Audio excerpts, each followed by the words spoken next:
Subscribe my channel 8 The Red Hadith 92.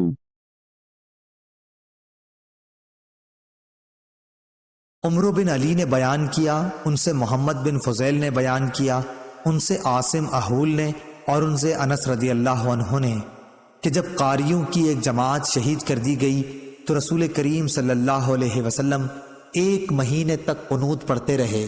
میں نے حضور صلی اللہ علیہ وسلم کو کبھی نہیں دیکھا کہ آپ صلی اللہ علیہ وسلم ان دنوں سے زیادہ کبھی غمگین رہے ہوں۔ صحیح بخاری حدیث نمبر 1300۔ بشر بن حکم نے بیان کیا، کہا کہ ہم سے سفیان بن عینہ نے بیان کیا، کہا کہ ہم سے اسحاق بن عبداللہ بن ابی طلحہ نے بیان کیا کہ انہوں نے انس بن مالک رضی اللہ عنہ سے سنا۔ آپ نے بتلایا کہ ابو طلحہ رضی اللہ عنہ کا ایک بچہ بیمار ہو گیا۔ انہوں نے کہا اس کا انتقال بھی ہو گیا۔ اس وقت ابو طلحہ رضی اللہ عنہ گھر میں موجود نہ تھے۔ ان کی بیوی ام سلیم نے جب دیکھا کہ بچے کا انتقال ہو گیا تو انہوں نے کچھ کھانا تیار کیا اور بچے کو گھر کے کونے میں لٹا دیا۔ جب ابو طلحہ رضی اللہ عنہ تشریف لائے تو انہوں نے پوچھا کہ بچے کی طبیعت کیسی ہے؟ ام سلیم نے کہا اسے آرام مل گیا ہے اور میرا خیال ہے کہ اب وہ آرام ہی کر رہا ہوگا۔ ابو طلحہ رضی اللہ عنہ نے سمجھا کہ وہ صحیح کہہ رہی ہیں، اب بچہ اچھا ہے۔ پھر ابو طلحہ رضی اللہ عنہ نے ام سلیم کے پاس رات گزاری اور جب صبح ہوئی تو غسل کیا، لیکن جانے کا ارادہ کیا تو بیوی ام سلیم نے اطلاع دی کہ بچے کا انتقال ہو چکا ہے۔ پھر انہوں نے نبی کریم صلی اللہ علیہ وسلم کے ساتھ نماز پڑھی اور آپ سے ام سلیم کا حال بیان کیا۔ اس پر رسول اللہ صلی اللہ علیہ وسلم نے فرمایا کہ شاید اللہ تم دونوں کو اس رات میں برکت عطا فرمائے گا۔ سفیان بن عینہ نے بیان کیا کہ انصار کے ایک شخص نے بتایا کہ میں نے ابو طلحہ رضی اللہ عنہ کی انہی بیوی سے 9 بیٹے دیکھے جو سب کے سب قرآن کے عالم تھے۔ صحیح بخاری حدیث نمبر 1301۔ غندر نے بیان کیا، ان سے شعبہ نے، ان سے ثابت نے، انہوں نے بیان کیا کہ میں نے انس رضی اللہ عنہ سے سنا، آپ نبی کریم صلی اللہ علیہ وسلم کے حوالے سے نقل کرتے تھے کہ آپ صلی اللہ علیہ وسلم نے فرمایا صبر تو وہی ہے جو صدمے کے شروع میں کیا جائے۔ صحیح بخاری حدیث نمبر 1302۔ قریش نے جو حیان کے بیٹے ہیں نے بیان کیا، ان سے ثابت نے اور ان سے انس بن مالک رضی اللہ عنہ نے بیان کیا کہ ہم رسول اللہ صلی اللہ علیہ وسلم کے ساتھ ابو سیف لوہار کے یہاں گئے۔ یہ ابراہیم رسول اللہ صلی اللہ علیہ وسلم کے صاحبزادے دودھ پلانے والی انا کے خاوند تھے۔ حضور صلی اللہ علیہ وسلم نے ابراہیم رضی اللہ عنہ کو گود میں لیا اور پیار کیا اور سونگھا۔ پھر اس کے بعد ان کے یہاں پھر گئے، دیکھا کہ اس وقت ابراہیم رضی اللہ عنہ دم توڑ رہے ہیں۔ رسول اللہ صلی اللہ علیہ وسلم کی آنکھیں آنسوؤں سے بھر آئیں تو عبد الرحمن بن عوف رضی اللہ عنہ بول پڑے کہ یا رسول اللہ صلی اللہ علیہ وسلم، اور آپ بھی لوگوں کی طرح بے صبری کرنے لگے۔ حضور اکرم صلی اللہ علیہ وسلم نے فرمایا ابن عوف، یہ بے صبری نہیں، یہ تو رحمت ہے۔ پھر آپ صلی اللہ علیہ وسلم دوبارہ روئے اور فرمایا آنکھوں سے آنسو جاری ہیں اور دل غم سے نڈھال ہے، پر زبان سے ہم کہیں گے وہی جو ہمارے پروردگار کو پسند ہے، اور اے ابراہیم ہم تمہاری جدائی سے غمگین ہیں۔ اس حدیث کو موسیٰ بن اسماعیل نے سلیمان بن مغیرہ سے، ان سے ثابت نے اور ان سے انس رضی اللہ عنہ نے نبی کریم صلی اللہ علیہ وسلم سے روایت کیا ہے۔ صحیح بخاری حدیث نمبر 1303۔ عبداللہ بن وہب نے کہا کہ مجھے خبر دی عمرو بن حارث نے، انہیں سعید بن حارث انصاری نے اور ان سے عبداللہ بن عمر رضی اللہ عنہ نے بیان کیا، سعد بن عبادہ رضی اللہ عنہ کسی مرض میں مبتلا ہوئے۔ نبی کریم صلی اللہ علیہ وسلم عیادت کے لیے عبد الرحمن بن عوف، سعد بن ابی وقاص اور عبداللہ بن مسعود رضی اللہ عنہم کے ساتھ ان کے یہاں تشریف لے گئے۔ جب آپ صلی اللہ علیہ وسلم اندر گئے تو تیمار داروں کے ہجوم میں انہیں پایا۔ آپ صلی اللہ علیہ وسلم نے دریافت فرمایا کہ کیا وفات ہو گئی؟ لوگوں نے کہا نہیں یا رسول اللہ صلی اللہ علیہ وسلم۔ نبی کریم صلی اللہ علیہ وسلم ان کے مرض کی شدت کو دیکھ کر رو پڑے۔ لوگوں نے جو رسول اکرم صلی اللہ علیہ وسلم کو روتے ہوئے دیکھا تو وہ سب بھی رونے لگے۔ پھر آپ صلی اللہ علیہ وسلم نے فرمایا کہ سنو، اللہ تعالی آنکھوں سے آنسو نکلنے پر بھی عذاب نہیں کرے گا اور نہ دل کے غم پر، ہاں اس کا عذاب اس کی وجہ سے ہوتا ہے۔ آپ صلی اللہ علیہ وسلم نے زبان کی طرف اشارہ کیا، اگر زبان سے اچھی بات نہ نکلے تو یہ اس کی رحمت کا باعث بنتی ہے، اور میت کو اس کے گھر والوں کے نوحہ و ماتم کی وجہ سے بھی عذاب ہوتا ہے۔ حضرت عمر رضی اللہ عنہ میت پر ماتم کرنے پر ڈنڈے سے مارتے، پتھر پھینکتے اور رونے والوں کی منہ میں مٹی جھونک دیتے۔ صحیح بخاری حدیث نمبر 1304۔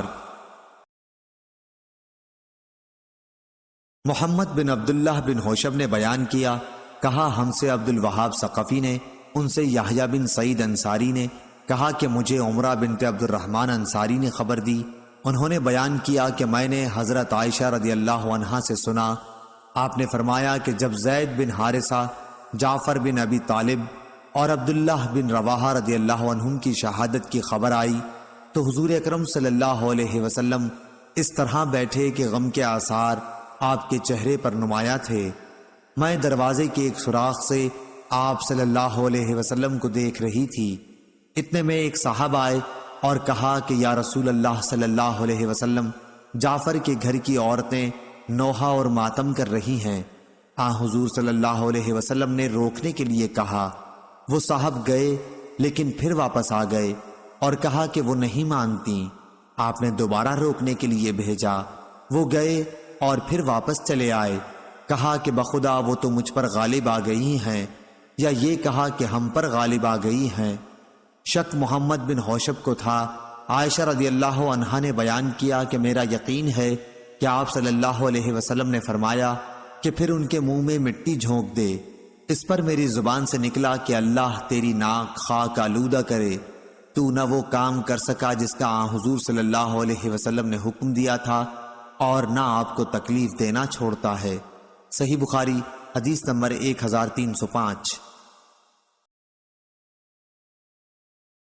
عبد الوہاب نے بیان کیا، انہوں نے کہا ہم سے حماد بن زید نے بیان کیا، ان سے ایوب سختیانی نے، ان سے محمد نے، اور ان سے ام عطیہ رضی اللہ عنہا نے کہ رسول اللہ صلی اللہ علیہ وسلم نے بیعت لیتے وقت ہم سے یہ عہد بھی لیا تھا کہ ہم میت پر نوحہ نہیں کریں گی، لیکن اس اقرار کو 5 عورتوں کے سوا اور کسی نے پورا نہیں کیا۔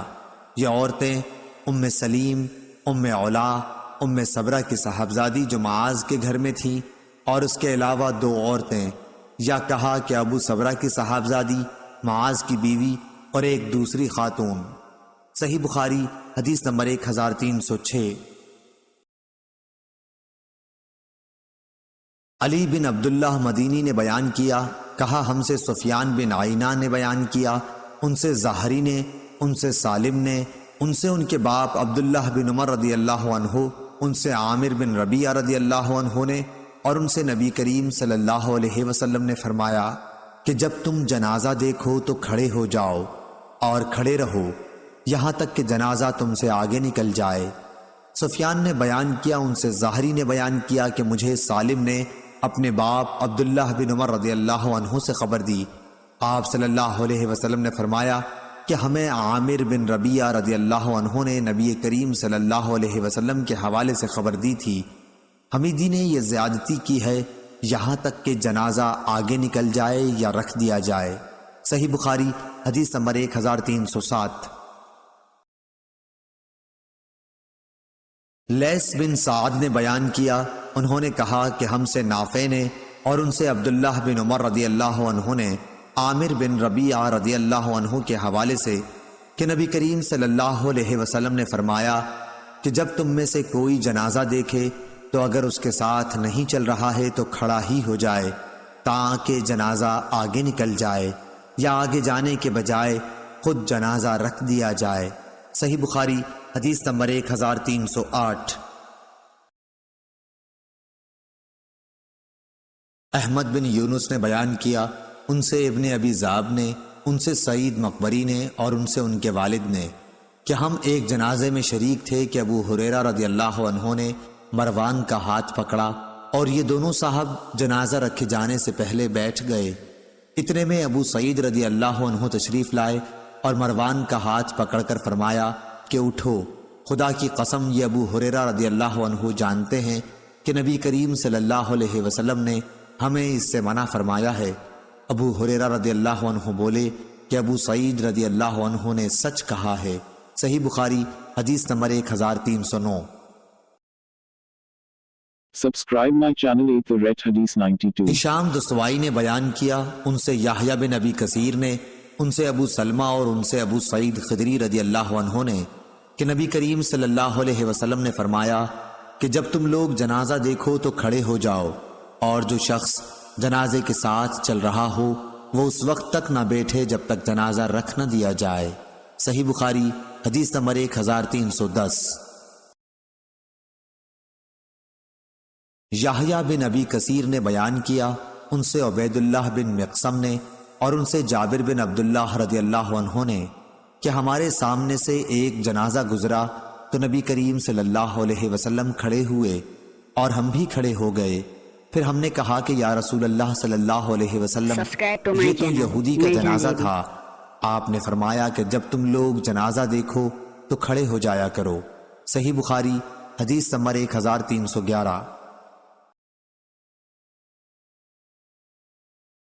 عمرو بن مرہ نے بیان کیا کہ میں نے عبد الرحمن بن ابی لیلہ سے سنا، انہوں نے کہا کہ سہل بن حنیف اور قیس بن سعد رضی اللہ عنہ قادسیہ میں کسی جگہ بیٹھے ہوئے تھے۔ اتنے میں کچھ لوگ ادھر سے ایک جنازہ لے کر گزرے تو یہ دونوں بزرگ کھڑے ہو گئے۔ عرض کیا گیا کہ جنازہ تو زمیوں کا ہے جو کافر ہیں۔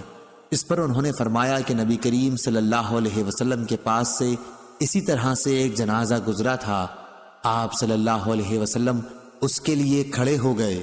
پھر آپ صلی اللہ علیہ وسلم سے کہا گیا کہ یہ تو یہودی کا جنازہ تھا۔ آپ نے فرمایا کہ یہودی کی جان نہیں ہے۔ صحیح بخاری حدیث نمبر 1312۔ ابو حمزہ نے اعمش سے بیان کیا، ان سے عمرو نے، ان سے ابن ابی لیلہ نے کہ میں قیس اور سہل رضی اللہ عنہ کے ساتھ تھا۔ ان دونوں نے بیان کیا کہ ہم رسول اللہ صلی اللہ علیہ وسلم کے ساتھ تھے۔ اور زکریا نے کہا، ان سے شعبہ نے اور ان سے ابن ابی لیلہ نے کہ ابو مسعود اور قیس رضی اللہ عنہ جنازے کے لیے کھڑے ہو جاتے تھے۔ صحیح بخاری حدیث نمبر 1313۔ سعید مقبری نے بیان کیا، ان سے ان کے باپ کیسان نے کہ انہوں نے ابو سعید خدری رضی اللہ عنہ سے سنا کہ رسول اللہ صلی اللہ علیہ وسلم نے فرمایا کہ جب میت چارپائی پر رکھی جاتی ہے اور مرد اسے کاندھوں پر اٹھاتے ہیں تو اگر وہ نیک ہو تو کہتا ہے کہ مجھے آگے لے چلو، لیکن اگر نیک نہیں ہوتا تو کہتا ہے ہائے بربادی، مجھے کہاں لے جا رہے ہو۔ اس آواز کو انسان کے سوا تمام مخلوق خدا سنتی ہے، اگر انسان کہیں سن پائے تو بے ہوش ہو جائے۔ صحیح بخاری حدیث نمبر 1314۔ سفیان نے بیان کیا، انہوں نے کہا کہ ہم نے زہری سے سن کر یہ حدیث یاد کی، انہوں نے سعید بن مسیب سے اور انہوں نے ابو ہریرہ رضی اللہ عنہ سے کہ نبی کریم صلی اللہ علیہ وسلم نے فرمایا کہ جنازہ لے کر جلد چلا کرو، کیونکہ اگر وہ نیک ہے تو تم اس کو بھلائی کی طرف نزدیک کر رہے ہو، اور اگر اس کے سوا ہے تو ایک شر ہے جسے تم اپنی گردنوں سے اتارتے ہو۔ صحیح بخاری حدیث نمبر 1315۔ سعید مقبری نے بیان کیا، ان سے ان کے والد کیسان نے اور انہوں نے ابو سعید خدری رضی اللہ عنہ سے سنا، آپ نے کہا کہ نبی کریم صلی اللہ علیہ وسلم فرمایا کرتے تھے کہ جب میت چارپائی پر رکھی جاتی ہے اور لوگ اسے کاندھوں پر اٹھاتے ہیں، اس وقت اگر وہ مرنے والا نیک ہوتا ہے تو کہتا ہے کہ مجھے جلد آگے بڑھائے چلو، لیکن اگر نیک نہیں ہوتا تو کہتا ہے کہ ہائے بربادی، مجھے کہاں لیے جا رہے ہو۔ اس کی آواز انسان کے سوا ہر مخلوق خدا سنتی ہے، کہیں اگر انسان سن پائے تو بے ہوش ہو جائے۔ صحیح بخاری حدیث نمبر 1316۔ ابو عوانہ و زائے شکری نے بیان کیا، ان سے قتادہ نے بیان کیا، ان سے عطا نے، ان سے جابر بن عبداللہ رضی اللہ عنہ نے، جب رسول اللہ صلی اللہ علیہ وسلم نے نجاشی کی نماز جنازہ پڑھی تو میں دوسری یا تیسری صف میں تھا۔ صحیح بخاری حدیث نمبر 1317۔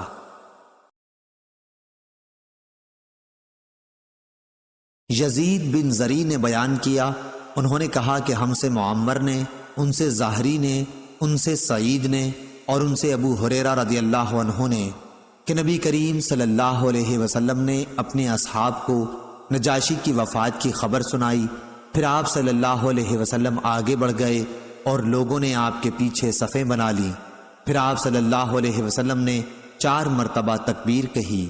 صحیح بخاری حدیث نمبر 1318۔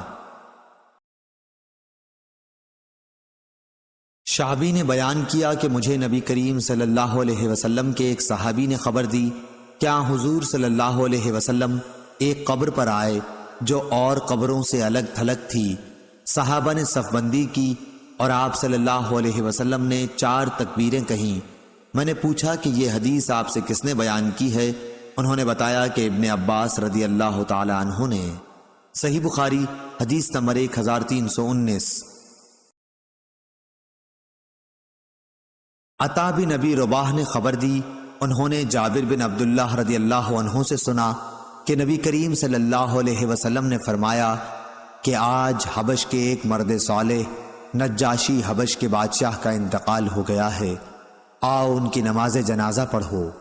جابر رضی اللہ عنہ نے بیان کیا کہ پھر ہم نے صف بندی کر لی اور نبی کریم صلی اللہ علیہ وسلم نے ان کی نماز جنازہ پڑھائی۔ ہم صفیں باندھے کھڑے تھے۔ ابو زبیر نے جابر رضی اللہ عنہ کے حوالے سے نقل کیا کہ میں دوسری صف میں تھا۔ صحیح بخاری حدیث نمبر 1320۔ شیبانی نے بیان کیا، ان سے عامر نے اور ان سے ابن عباس رضی اللہ عنہ نے بیان کیا کہ رسول کریم صلی اللہ علیہ وسلم کا گزر ایک قبر پر ہوا، میت کو ابھی رات ہی دفنایا گیا تھا۔ حضور صلی اللہ علیہ وسلم نے دریافت فرمایا کہ دفن کب کیا گیا ہے؟ لوگوں نے کہا کہ گزشتہ رات۔ آپ صلی اللہ علیہ وسلم نے فرمایا کہ مجھے کیوں نہیں اطلاع کرائی؟ لوگوں نے عرض کیا کہ اندھیری رات میں دفن کیا گیا، اس لیے ہم نے آپ کو جگانا مناسب نہ سمجھا۔ پھر آپ صلی اللہ علیہ وسلم کھڑے ہو گئے اور ہم نے آپ کے پیچھے صفیں بنا لی۔ ابن عباس رضی اللہ عنہ نے بیان کیا کہ میں بھی انہی میں تھا، نابالغ تھا لیکن نماز جنازہ میں شرکت کی۔ صحیح بخاری حدیث نمبر 1321۔ شعبی نے بیان کیا کہ مجھے اس صحابی نے خبر دی جو نبی کریم صلی اللہ علیہ وسلم کے ساتھ ایک الگ تھلگ قبر پر سے گزرا۔ وہ کہتا تھا کہ آپ صلی اللہ علیہ وسلم نے ہماری امامت کی اور ہم نے آپ کے پیچھے صفیں بنا لی۔ ہم نے پوچھا کہ ابو عمرو یہ شعبی کی کنیت ہے، یہ آپ سے بیان کرنے والے کون صحابی ہیں؟ فرمایا کہ عبداللہ بن عباس رضی اللہ عنہ۔ صحیح بخاری حدیث نمبر 1322۔ جریر بن حازم نے بیان کیا، کہا کہ میں نے نافع سے سنا، آپ نے بیان کیا کہ ابن عمر رضی اللہ عنہ نے بیان کیا کہ ابو ہریرہ رضی اللہ عنہ نے بیان کیا کہ جو دفن تک جنازے کے ساتھ رہے اسے ایک قرات کا ثواب ملے گا۔ ابن عمر رضی اللہ عنہ نے فرمایا کہ ابو ہریرہ احادیث بہت زیادہ بیان کرتے ہیں۔ صحیح بخاری حدیث نمبر 1323۔ پھر ابو ہریرہ رضی اللہ عنہ کی حضرت عائشہ رضی اللہ عنہا نے بھی تصدیق کی اور فرمایا کہ میں نے رسول اللہ صلی اللہ علیہ وسلم سے یہ ارشاد خود سنا ہے۔ اس پر ابن عمر رضی اللہ عنہ نے کہا کہ پھر تو ہم نے بہت سے قیراتوں کا نقصان اٹھایا۔ سورہ زمر میں جو لفظ فرتت آیا ہے اس کے یہی معنی ہیں میں نے ضائع کیا۔ سورہ زمر میں جو لفظ فرت تو آیا ہے اس کے یہی معنی ہیں میں نے ضائع کیا۔ صحیح بخاری حدیث نمبر 1324۔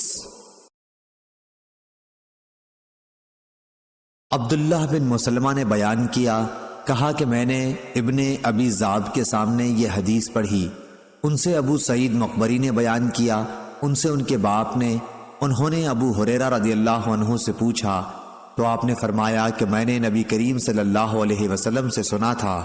دوسری سند ہم سے احمد بن شعیب نے بیان کیا، کہا کہ مجھ سے میرے والد نے بیان کیا، ان سے یونس نے بیان کیا کہ ابن شہاب نے کہا کہ مجھ سے فلاں نے یہ بھی حدیث بیان کی، اور مجھ سے عبد الرحمن اعرج نے بھی کہا کہ ابو ہریرہ رضی اللہ عنہ نے بیان کیا کہ رسول اللہ صلی اللہ علیہ وسلم نے فرمایا کہ جس نے جنازے میں شرکت کی پھر نماز جنازہ پڑھی تو اسے 1 قرات کا ثواب ملتا ہے، اور جو دفن تک ساتھ رہا تو اسے 2 قرات کا ثواب ملتا ہے۔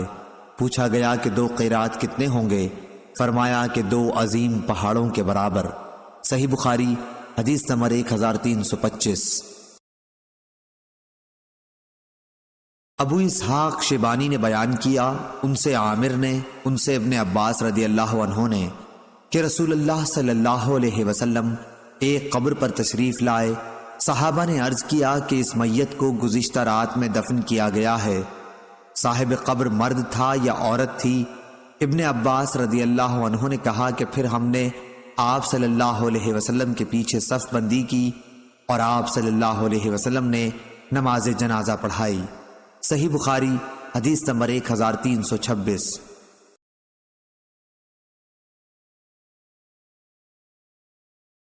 سعید بن مسیب اور ابو سلمہ نے بیان کیا، اور ان دونوں حضرات سے ابو ہریرہ رضی اللہ عنہ نے روایت کیا کہ نبی کریم صلی اللہ علیہ وسلم نے حبشہ کے نجاشی کی وفات کی خبر دی اسی دن جس دن ان کا انتقال ہوا تھا۔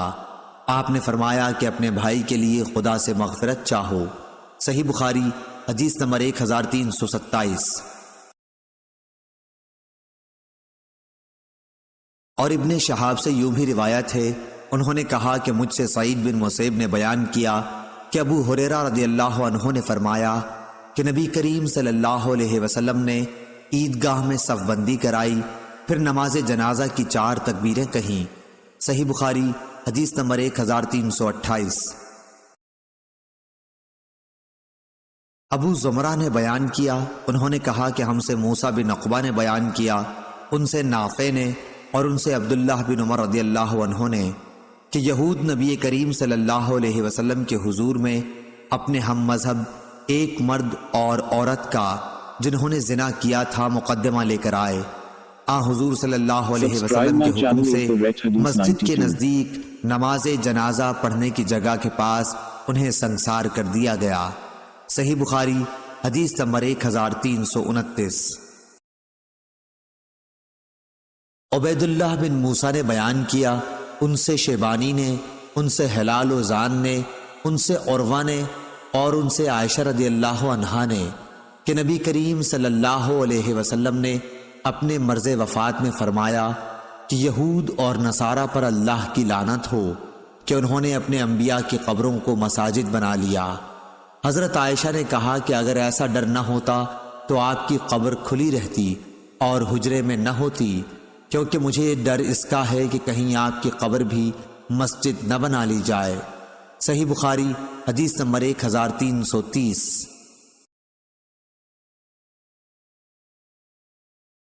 مسدد نے بیان کیا، کہا کہ ہم سے یزید بن زری نے، ان سے حسین معلم نے، ان سے عبداللہ بن بریدہ نے، ان سے سمرہ رضی اللہ عنہ نے بیان کیا کہ میں نے رسول اللہ صلی اللہ علیہ وسلم کی اقتداء میں ایک عورت ام کعب کی نماز جنازہ پڑھی تھی جس کا نفاس میں انتقال ہو گیا تھا۔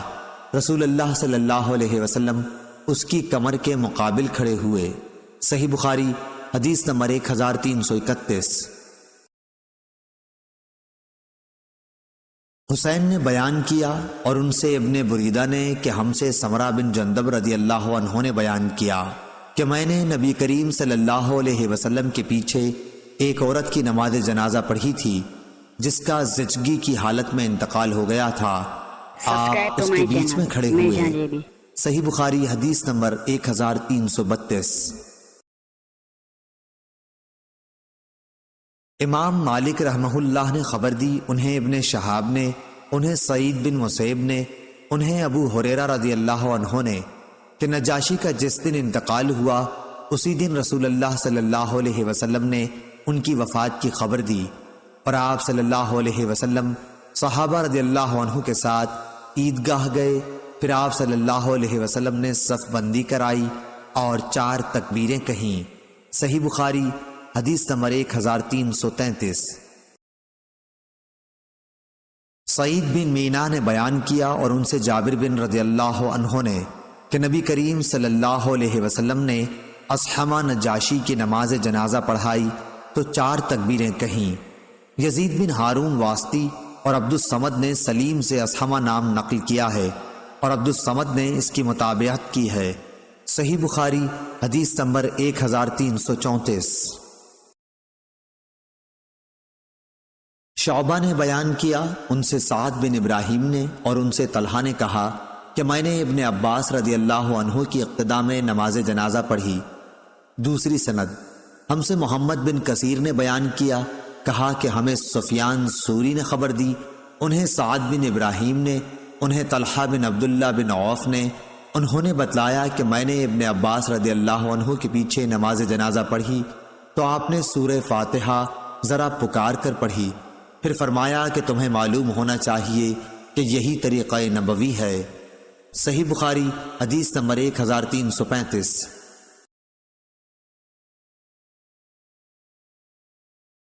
سلیمان شیبانی نے بیان کیا، کہا کہ میں نے شعبی سے سنا، انہوں نے بیان کیا کہ مجھے اس صحابی نے خبر دی جو نبی کریم صلی اللہ علیہ وسلم کے ساتھ ایک الگ تھلگ قبر سے گزرے تھے۔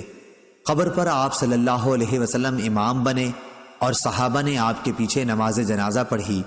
شیبانی نے کہا کہ میں نے شعبی سے پوچھا، ابو عمرو یہ آپ سے کس صحابی نے بیان کیا تھا؟ تو انہوں نے بتلایا کہ ابن عباس رضی اللہ عنہ نے۔ صحیح بخاری حدیث نمبر 1336۔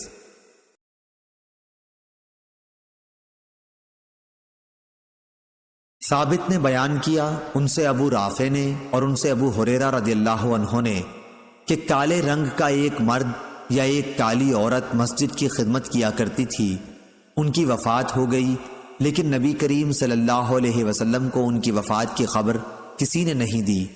ایک دن آپ نے خود یاد فرمایا کہ وہ شخص دکھائی نہیں دیتا۔ صحابہ رضی اللہ عنہ نے کہا، یا رسول اللہ صلی اللہ علیہ وسلم ان کا تو انتقال ہو گیا۔ آپ صلی اللہ علیہ وسلم نے فرمایا کہ پھر تم نے مجھے خبر کیوں نہیں دی؟ صحابہ نے عرض کیا کہ یہ وجوہ تھیں اس لیے آپ کو تکلیف نہیں دی گئی۔ گویا لوگوں نے ان کو حقیر جان کر قابل توجہ نہیں سمجھا، لیکن آپ نے فرمایا کہ چلو مجھے ان کی قبر بتا دو۔ چنانچہ آپ صلی اللہ علیہ وسلم اس کی قبر پر تشریف لائے اور اس پر نماز جنازہ پڑھی۔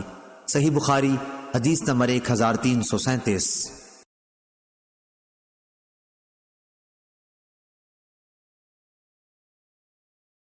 سعید بن ابی عروبہ نے بیان کیا، دوسری سند امام بخاری نے کہا کہ مجھ سے خلیفہ بن خیاط نے بیان کیا، ان سے یزید بن زریع نے، ان سے سعید بن ابی عروبہ نے، ان سے قتادہ نے اور ان سے انس رضی اللہ عنہ نے کہ نبی کریم صلی اللہ علیہ وسلم نے فرمایا کہ آدمی جب قبر میں رکھا جاتا ہے اور دفن کر کے اس کے لوگ باغ پیٹھ موڑ کر رخصت ہوتے ہیں تو وہ ان کے جوتوں کی آواز سنتا ہے۔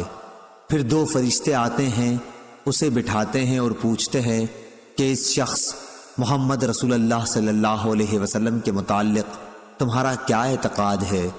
وہ جواب دیتا ہے کہ میں گواہی دیتا ہوں کہ وہ اللہ کے بندے اور اس کے رسول ہیں۔ اس جواب پر اس سے کہا جاتا ہے کہ یہ دیکھ جہنم کا اپنا ایک ٹھکانہ، لیکن اللہ تعالیٰ نے جنت میں تیرے لیے ایک مکان اس کے بدلے میں بنا دیا ہے۔ نبی کریم صلی اللہ علیہ وسلم نے فرمایا کہ پھر اس بندہ مومن کو جنت اور جہنم دونوں دکھائی جاتی ہیں، اور رہا کافر یا منافق تو اس کا جواب یہ ہوتا ہے کہ مجھے معلوم نہیں، میں نے لوگوں کو ایک بات کہتے سنا تھا، وہی میں بھی کہتا رہا۔ پھر اس سے کہا جاتا ہے کہ نہ تو نے کچھ سمجھا اور نہ اچھے لوگوں کی پیروی کی۔ اس کے بعد اسے ایک لوہے کے ہتھوڑے سے بڑے زور سے مارا جاتا ہے اور وہ اتنے بھیانک طریقے سے چیختا ہے کہ انسان اور جن کے سوا ارد گرد کی تمام مخلوق سنتی ہے۔ صحیح بخاری حدیث نمبر 1338۔ عبد الرزاق نے بیان کیا، کہا کہ ہم کو معمر نے خبر دی، انہیں عبداللہ بن طاؤس نے، انہیں ان کے والد نے، اور ان سے ابو ہریرہ رضی اللہ عنہ نے بیان کیا کہ ملک الموت آدمی کی شکل میں موسیٰ علیہ السلام کے پاس بھیجے گئے۔ وہ جب آئے تو موسیٰ علیہ السلام نے نہ پہچان کر انہیں ایک زور کا تماچا مارا اور ان کی آنکھ پھوڑ ڈالی۔ وہ واپس اپنے رب کے حضور میں پہنچے اور عرض کیا کہ یا اللہ، تو نے مجھے ایسے بندے کی طرف بھیجا جو مرنا نہیں چاہتا۔ اللہ تعالیٰ نے ان کی آنکھ پہلے کی طرح کر دی اور کہا دوبارہ جا اور ان سے کہے کہ آپ اپنا ہاتھ ایک بیل کی پیٹھ پر رکھیے اور پیٹھ کے جتنے بال آپ کے ہاتھ تلے آ جائیں اور تمہیں ان کے ہر بال کے بدلے 1 سال کی زندگی دی جاتی ہے۔ موسیٰ علیہ السلام تک جب اللہ تعالیٰ کا یہ پیغام پہنچا تو آپ نے کہا کہ اے اللہ پھر کیا ہوگا؟ اللہ تعالیٰ نے فرمایا کہ پھر بھی موت آنی ہے۔ موسیٰ علیہ السلام بولے ابھی کیوں نہ آ جائے؟ پھر انہوں نے اللہ سے دعا کی کہ انہیں ایک پتھر کی مار پر ارض مقدس سے قریب کر دیا جائے۔ ابو ہریرہ رضی اللہ عنہ نے بیان کیا کہ نبی کریم صلی اللہ علیہ وسلم نے فرمایا کہ اگر میں وہاں ہوتا تو تمہیں ان کی قبر دکھاتا کہ لال ٹیلے کے پاس راستے کے قریب ہے۔ صحیح بخاری حدیث نمبر 1339۔ ابن عباس رضی اللہ عنہ نے بیان کیا کہ نبی کریم صلی اللہ علیہ وسلم نے ایک ایسے شخص کی نماز جنازہ پڑھی جن کا انتقال رات میں ہو گیا تھا اور اسے رات ہی میں دفن کر دیا گیا تھا۔ آپ صلی اللہ علیہ وسلم اور آپ کے اصحاب کھڑے ہوئے اور آپ صلی اللہ علیہ وسلم نے ان کے متعلق پوچھا تھا کہ یہ کن کی قبر ہے؟ لوگوں نے بتایا کہ فلاں کی ہے جسے کل رات میں ہی دفن کیا گیا ہے۔ پھر سب نے دوسرے روز نماز جنازہ پڑھی۔ صحیح بخاری حدیث نمبر 1340۔ امام مالک نے بیان کیا، ان سے ہشام بن عروہ نے، ان سے ان کے باپ نے اور ان سے حضرت عائشہ رضی اللہ عنہا نے کہ جب نبی کریم صلی اللہ علیہ وسلم بیمار پڑے تو آپ کی بعض بیویوں ام سلمہ رضی اللہ عنہا اور ام حبیبہ رضی اللہ عنہا نے ایک گرجے کا ذکر کیا جسے انہوں نے حبشہ میں دیکھا تھا، جس کا نام ماریہ تھا۔ ام سلمہ اور ام حبیبہ رضی اللہ عنہا دونوں حبش کے ملک میں گئی تھیں۔ انہوں نے اس کی خوبصورتی اور اس میں رکھی ہوئی تصاویر کا بھی ذکر کیا۔ اس پر حضور صلی اللہ علیہ وسلم نے سر مبارک اٹھا کر فرمایا کہ یہ وہ لوگ ہیں کہ جب ان میں کوئی صالح شخص مر جاتا تو اس کی قبر پر مسجد تعمیر کر دیتے، پھر اس کی مورت اس میں رکھتے۔ اللہ کے نزدیک یہ لوگ ساری مخلوق میں برے ہیں۔ صحیح بخاری حدیث نمبر 1341۔ ہلال بن علی نے بیان کیا، ان سے انس بن مالک رضی اللہ عنہ نے کہ ہم رسول اللہ صلی اللہ علیہ وسلم کی بیٹی کے جنازے میں حاضر تھے۔ حضور صلی اللہ علیہ وسلم قبر پر بیٹھے ہوئے تھے۔ میں نے دیکھا کہ آپ صلی اللہ علیہ وسلم کی آنکھوں سے آنسو جاری تھے۔ آپ نے پوچھا کہ کیا ایسا آدمی بھی کوئی یہاں ہے جو آج رات کو عورت کے پاس نہ گیا ہو؟ اس پر ابو طلحہ رضی اللہ عنہ بولے کہ میں حاضر ہوں۔ حضور اکرم نے فرمایا کہ پھر تم قبر میں اتر جاؤ۔ انس رضی اللہ عنہ نے کہا کہ وہ اتر گئے اور میت کو دفن کیا۔ عبداللہ بن مبارک نے بیان کیا کہ فلیح نے کہا کہ میرا خیال ہے کہ لم یقارف کا معنی یہ ہے کہ جس نے گناہ نہ کیا ہو۔ امام بخاری رحمہ اللہ نے کہا کہ سورہ نساء میں جو لیقترفوا آیا ہے اس کا معنی یہی ہے تاکہ گناہ کریں۔ صحیح بخاری حدیث نمبر 1342۔ ابن شہاب نے بیان کیا، ان سے عبد الرحمن بن کعب بن مالک نے، ان سے جابر بن عبداللہ رضی اللہ عنہ نے کہ نبی صلی اللہ علیہ وسلم نے احد کے 2 شہیدوں کو ملا کر ایک ہی کپڑے کا کفن دیا۔ آپ دریافت فرماتے کہ ان میں قرآن کسے زیادہ یاد ہے؟ کسی ایک کی طرف اشارے سے بتایا جاتا تو آپ بغلی قبر میں اسی کو آگے کرتے اور فرماتے کہ میں قیامت میں ان کے حق میں شہادت دوں گا۔ پھر آپ صلی اللہ علیہ وسلم نے سب کو ان کے خون سمیت دفن کرنے کا حکم دیا، نہ انہیں غسل دیا گیا اور نہ ان کی نماز جنازہ پڑھی گئی۔ صحیح بخاری حدیث نمبر 1343۔ یزید بن ابی حبیب نے بیان کیا، ان سے ابو الخیر یزید بن عبداللہ نے، ان سے عقبہ بن عامر نے، کہ نبی کریم صلی اللہ علیہ وسلم ایک دن باہر تشریف لائے اور احد کے شہیدوں پر اس طرح نماز پڑھی جیسے میت پر پڑھی Subscribe my جاتی channel ہے۔ to Red Hadith پھر ممبر پر 92۔ تشریف لائے اور فرمایا، دیکھو میں تم سے پہلے جا کر تمہارے لیے میرے سامان بنوں گا اور میں تم پر گواہ رہوں گا، اور قسم اللہ کی میں اس وقت اپنے حوض کو دیکھ رہا ہوں اور مجھے زمین کے خزانوں کی کنجیاں دی گئی ہیں، یا یہ فرمایا کہ مجھے زمین کی کنجیاں دی گئی ہیں، اور قسم خدا کی مجھے اس کا ڈر نہیں کہ میرے بعد تم شرک کرو گے، بلکہ اس کا ڈر ہے کہ تم لوگ دنیا حاصل کرنے میں رغبت کرو گے، نتیجہ یہ کہ آخرت سے غافل ہو جاؤ گے۔ صحیح بخاری حدیث نمبر 1344۔ شہاب نے بیان کیا، ان سے عبد الرحمن بن کعب نے، کہ جابر بن عبداللہ رضی اللہ عنہ نے انہیں خبر دی کہ نبی کریم صلی اللہ علیہ وسلم نے احد کے 2 شہیدوں کو دفن کرنے میں ایک ساتھ جمع فرمایا تھا۔ صحیح بخاری حدیث نمبر 1345۔ لیث بن سعد نے بیان کیا، ان سے ابن شہاب نے، ان سے عبد الرحمن بن کعب نے، اور ان سے جابر رضی اللہ عنہ نے، کہ نبی کریم صلی اللہ علیہ وسلم نے فرمایا کہ انہیں خون سمیت دفن کر دو، یعنی احد کی لڑائی کے موقع پر، اور انہیں غسل نہیں دیا تھا۔ صحیح بخاری حدیث نمبر 1346۔ ابن شہاب نے بیان کیا، ان سے عبد الرحمن بن کعب بن مالک نے، اور ان سے جابر بن عبداللہ رضی اللہ عنہ نے، کہ رسول اللہ صلی اللہ علیہ وسلم احد کے 2 شہیدوں مردوں کو ایک ہی کپڑے میں کفن دیتے اور پوچھتے کہ ان میں قرآن کس نے زیادہ یاد کیا ہے۔ پھر جب کسی ایک کی طرف اشارہ کر دیا جاتا تو لحد میں اسی کو آگے بڑھاتے اور فرماتے جاتے کہ میں ان پر گواہ ہوں۔ آپ نے خون سمیت انہیں دفن کرنے کا حکم دیا، نہ ان کی نماز جنازہ پڑھی اور نہ انہیں غسل دیا۔ صحیح بخاری حدیث نمبر 1347۔ امام اوزائی نے خبر دی، انہیں ظاہری نے، اور ان سے حضرت جابر بن عبداللہ رضی اللہ عنہ نے، کہ رسول اللہ صلی اللہ علیہ وسلم پوچھتے جاتے تھے کہ ان میں قرآن زیادہ کس نے حاصل کیا ہے۔ جس کی طرف اشارہ کر دیا جاتا آپ لحد میں اسی کو دوسرے سے آگے بڑھاتے۔ حضرت جابر بن عبداللہ رضی اللہ عنہ نے بیان کیا کہ میرے والد اور چچا کو ایک ہی کمبل میں کفن دیا گیا تھا۔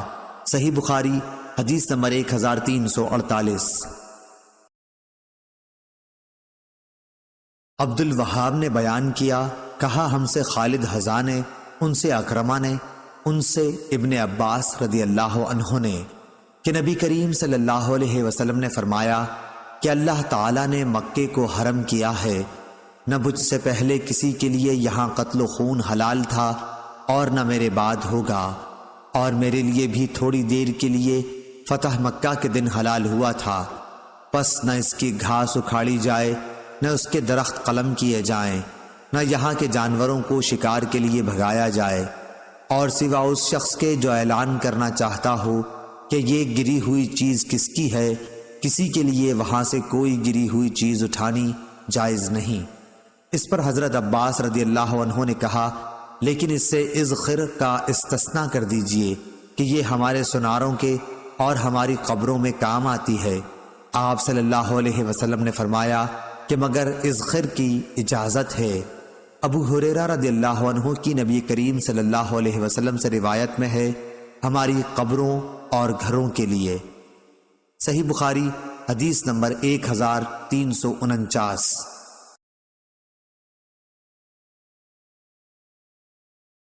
سفیان نے بیان کیا، عمروں نے کہا کہ میں نے جابر بن عبداللہ رضی اللہ عنہ سے سنا، انہوں نے کہا کہ رسول اللہ صلی اللہ علیہ وآلہ وسلم تشریف لائے تو عبداللہ بن ابی منافق کو اس کی قبر میں ڈالا جا چکا تھا، لیکن آپ صلی اللہ علیہ وسلم کے ارشاد پر اسے قبر سے نکال لیا گیا۔ پھر آپ صلی اللہ علیہ وسلم نے اسے اپنے گھٹنوں پر رکھ کر لعاب دہن اس کے منہ میں ڈالا اور اپنا کرتا اسے پہنایا۔ اب اللہ ہی بہتر جانتا ہے، غالباً مرنے کے بعد ایک منافق کے ساتھ اس احسان کی وجہ یہ تھی کہ انہوں نے حضرت عباس رضی اللہ عنہ کو ایک قمیص پہنائی تھی۔ غزوہ بدر میں جب حضرت عباس رضی اللہ عنہ مسلمانوں کے قیدی بن کر آئے تھے، سفیان نے بیان کیا کہ ابو ہارون موسیٰ بن نبی عیسیٰ کہتے تھے کہ رسول اللہ صلی اللہ علیہ وسلم کے استعمال میں 2 کرتے تھے۔ عبداللہ کے لڑکے جو مومن مخلص تھے رضی اللہ عنہ نے کہا کہ یا رسول اللہ صلی اللہ علیہ وسلم، میرے والد کو آپ وہ قمیص پہنا دیجئے جو آپ کے جسد اطہر کے قریب رہتی ہے۔ سفیان نے کہا لوگ سمجھتے ہیں کہ حضرت صلی اللہ علیہ وسلم نے اپنا کرتا اس کے کرتے کے بدل پہنا دیا جو اس نے حضرت عباس رضی اللہ عنہ کو پہنایا تھا۔ صحیح بخاری حدیث نمبر 1350۔ حسین معلم نے بیان کیا، ان سے عطا بن ابی رباح نے، ان سے جابر رضی اللہ عنہ نے بیان کیا کہ جب جنگ احد کا وقت قریب آ گیا تو مجھے میرے باپ عبداللہ نے رات کو بلا کر کہا، مجھے ایسا دکھائی دیتا ہے کہ نبی کریم صلی اللہ علیہ وسلم کے اصحاب میں سب سے پہلا مقتول میں ہی ہوں گا، اور دیکھو نبی کریم صلی اللہ علیہ وسلم کے سوا کوئی مجھے اپنے عزیزوں اور وارثوں میں تم سے زیادہ عزیز نہیں ہے۔ میں مقروض ہوں، اس لیے تم میرا قرض ادا کر دینا اور اپنی 9 بہنوں سے اچھا سلوک کرنا۔ چنانچہ صبح ہوئی تو سب سے پہلے میرے والد ہی شہید ہوئے۔ قبر میں آپ کے ساتھ میں نے ایک دوسرے شخص کو بھی دفن کیا تھا، پر میرا دل نہیں مانا کہ انہیں دوسرے صاحب کے ساتھ یوں ہی قبر میں رہنے دوں۔ چنانچہ 6 مہینے کے بعد میں نے ان کی لاش کو قبر سے نکالا، دیکھا تو صرف کان تھوڑا سا گلنے کے سوا باقی سارا جسم اسی طرح تھا جیسے دفن کیا گیا تھا۔ صحیح بخاری حدیث نمبر 1351۔ سعید بن عامر نے بیان کیا، ان سے شعبہ نے، ان سے ابن ابی نجیح نے، ان سے عطا بن ابی رباح نے اور ان سے جابر رضی اللہ عنہ نے بیان کیا کہ میرے باپ کے ساتھ ایک ہی قبر میں ایک اور صحابی حضرت جابر رضی اللہ عنہ کے چچا دفن تھے، لیکن میرا دل اس پر راضی نہیں ہو رہا تھا، اس لیے میں نے ان کی لاش نکال کر دوسری قبر میں دفن کر دی۔ صحیح بخاری حدیث نمبر 1352۔ جابر بن عبداللہ انصاری رضی اللہ عنہ نے بیان کیا کہ احد کے شہداء کو حضرت صلی اللہ علیہ وسلم ایک کفن میں 2 کو ایک ساتھ کر کے پوچھتے کہ قرآن کس کو زیادہ یاد تھا، پھر جب ایک طرف اشارہ کر دیا جاتا تو بغلی قبر میں اسے آگے کر دیا جاتا، پھر آپ فرماتے کہ میں قیامت کو ان کے ایمان پر گواہ بنوں گا۔ آپ صلی اللہ علیہ وسلم نے انہیں بغیر غسل دیے خون سمیت دفن کرنے کا حکم دیا تھا۔ صحیح بخاری حدیث نمبر 1353۔ سالم بن عبداللہ نے خبر دی کہ انہیں ابن عمر رضی اللہ عنہ نے خبر دی کہ عمر رضی اللہ عنہ رسول اللہ صلی اللہ علیہ وسلم کے ساتھ کچھ دوسرے اصحاب کی معیت میں ابن سیاد کے پاس گئے۔ آپ کو وہ بنو مغالہ کے مکانوں کے پاس بچوں کے ساتھ کھیلتا ہوا ملا۔ ان دنوں ابن سیاد جوانی کے قریب تھا، اسے حضور صلی اللہ علیہ وسلم کے آنے کی کوئی خبر ہی نہیں ہوئی، لیکن آپ صلی اللہ علیہ وسلم نے اس پر اپنا ہاتھ رکھا تو اسے معلوم ہوا۔ پھر آپ صلی اللہ علیہ وسلم نے فرمایا، اے ابن سیاد، کیا تم گواہی دیتے ہو کہ میں اللہ کا رسول ہوں؟ ابن سیاد رسول اللہ صلی اللہ علیہ وسلم کی طرف دیکھ کر بولا، ہاں میں گواہی دیتا ہوں کہ آپ ان پڑھوں کے رسول ہیں۔ پھر اس نے نبی کریم صلی اللہ علیہ وسلم سے دریافت کیا، کیا آپ اس کی گواہی دیتے ہیں کہ میں بھی اللہ کا رسول ہوں؟ یہ بات سن کر رسول اللہ صلی اللہ علیہ وسلم نے اسے چھوڑ دیا اور فرمایا، میں اللہ اور اس کے پیغمبروں پر ایمان لایا۔ پھر آپ صلی اللہ علیہ وسلم نے اس سے پوچھا کہ تجھے کیا دکھائی دیتا ہے؟ ابن سیاد بولا کہ میرے پاس سچی اور جھوٹی دونوں خبریں آتی ہیں۔ نبی کریم صلی اللہ علیہ وسلم نے فرمایا، پھر تو تیرا سب کام گڑبڑ ہو گیا۔ پھر آپ صلی اللہ علیہ وسلم نے اللہ تعالیٰ کے لیے اس سے فرمایا، اچھا میں نے ایک بات دل میں رکھی ہے، وہ بتلا۔ آپ نے سورہ دخان کی ایک آیت کا تصور کیا۔ ابن سیاد نے کہا وہ دخ ہے۔ آپ صلی اللہ علیہ وسلم نے فرمایا، چل دور ہو، تو اپنی بساط سے آگے کبھی نہ بڑھ سکے گا۔ حضرت عمر رضی اللہ عنہ نے فرمایا، یا رسول اللہ مجھ کو چھوڑ دیجئے، میں اس کی گردن مار دیتا ہوں۔ آپ صلی اللہ علیہ وسلم نے فرمایا، اگر یہ دجال ہے تو اس پر غالب نہ ہوگا، اور اگر دجال نہیں ہے تو اس کا مار ڈالنا تیرے لیے بہتر نہ ہوگا۔ صحیح بخاری حدیث نمبر 1354۔ سالم نے کہا کہ میں نے عبداللہ بن عمر رضی اللہ عنہ سے سنا، وہ کہتے تھے پھر ایک دن حضرت صلی اللہ علیہ وسلم اور ابی بن کعب رضی اللہ عنہ دونوں مل کر ان کھجور کے درختوں میں گئے جہاں ابن سیاد تھا۔ آپ صلی اللہ علیہ وسلم چاہتے تھے کہ ابن سیاد آپ کو نہ دیکھے، اور اس سے پہلے کہ وہ آپ کو دیکھے آپ صلی اللہ علیہ وسلم غفلت میں اس سے کچھ باتیں سن لیں۔ آخر حضرت صلی اللہ علیہ وسلم نے اس کو دیکھ پایا، وہ ایک چادر اوڑھے پڑا تھا، کچھ گن گن یا پھن پھن کر رہا تھا، لیکن مشکل یہ ہوئی کہ ابن سیاد کی ماں نے دور ہی سے حضرت صلی اللہ علیہ وسلم کو دیکھ پایا۔ آپ صلی اللہ علیہ وسلم کھجور کے تنوں میں چھپ چھپ کر جا رہے تھے۔ اس نے پکار کر ابن سیاد سے کہہ دیا، صاف، یہ نام ابن سیاد کا تھا، دیکھو محمد آن پہنچے۔ یہ سنتے ہی وہ اٹھ کھڑا ہوا۔ حضرت صلی اللہ علیہ وسلم نے فرمایا، کاش اس کی ماں ابن سیاد کو باتیں کرنے دیتی تو وہ اپنا حال کھولتا۔ شعیب نے اپنی روایت میں زمزمہ، فرفصہ اور عقیل نے رمرمہ نقل کیا ہے، اور معمر نے رمزہ کہا ہے۔ صحیح بخاری حدیث نمبر 1355۔ حماد بن زید نے بیان کیا، ان سے ثابت نے، ان سے انس بن مالک رضی اللہ عنہ نے بیان کیا کہ ایک یہودی لڑکا عبد القدوس نبی کریم صلی اللہ علیہ وسلم کی خدمت کیا کرتا تھا۔ ایک دن وہ بیمار ہو گیا۔ آپ صلی اللہ علیہ وسلم اس کا مزاج معلوم کرنے کے لیے تشریف لائے اور اس کے سرہانے بیٹھ گئے اور فرمایا کہ مسلمان ہو جا۔ اس نے اپنے باپ کی طرف دیکھا، باپ وہی موجود تھا۔ اس نے کہا کہ کیا مذائقہ ہے؟ ابو القاسم صلی اللہ علیہ وسلم جو کچھ کہتے ہیں مان لے۔ چنانچہ وہ بچہ اسلام لے آیا۔ جب حضرت صلی اللہ علیہ وسلم باہر نکلے تو آپ نے فرمایا کہ شکر ہے اللہ پاک کا جس نے اس بچے کو جہنم سے بچا لیا۔ صحیح بخاری حدیث نمبر 1356۔ عبید اللہ بن زیاد نے بیان کیا کہ میں نے عبداللہ بن عباس رضی اللہ عنہ کو یہ کہتے سنا تھا کہ میں اور میری والدہ حضرت صلی اللہ علیہ وسلم کی ہجرت کے بعد مکے میں کمزور مسلمانوں میں سے تھیں، میں بچوں میں اور میری والدہ عورتوں میں۔ صحیح بخاری حدیث نمبر 1357۔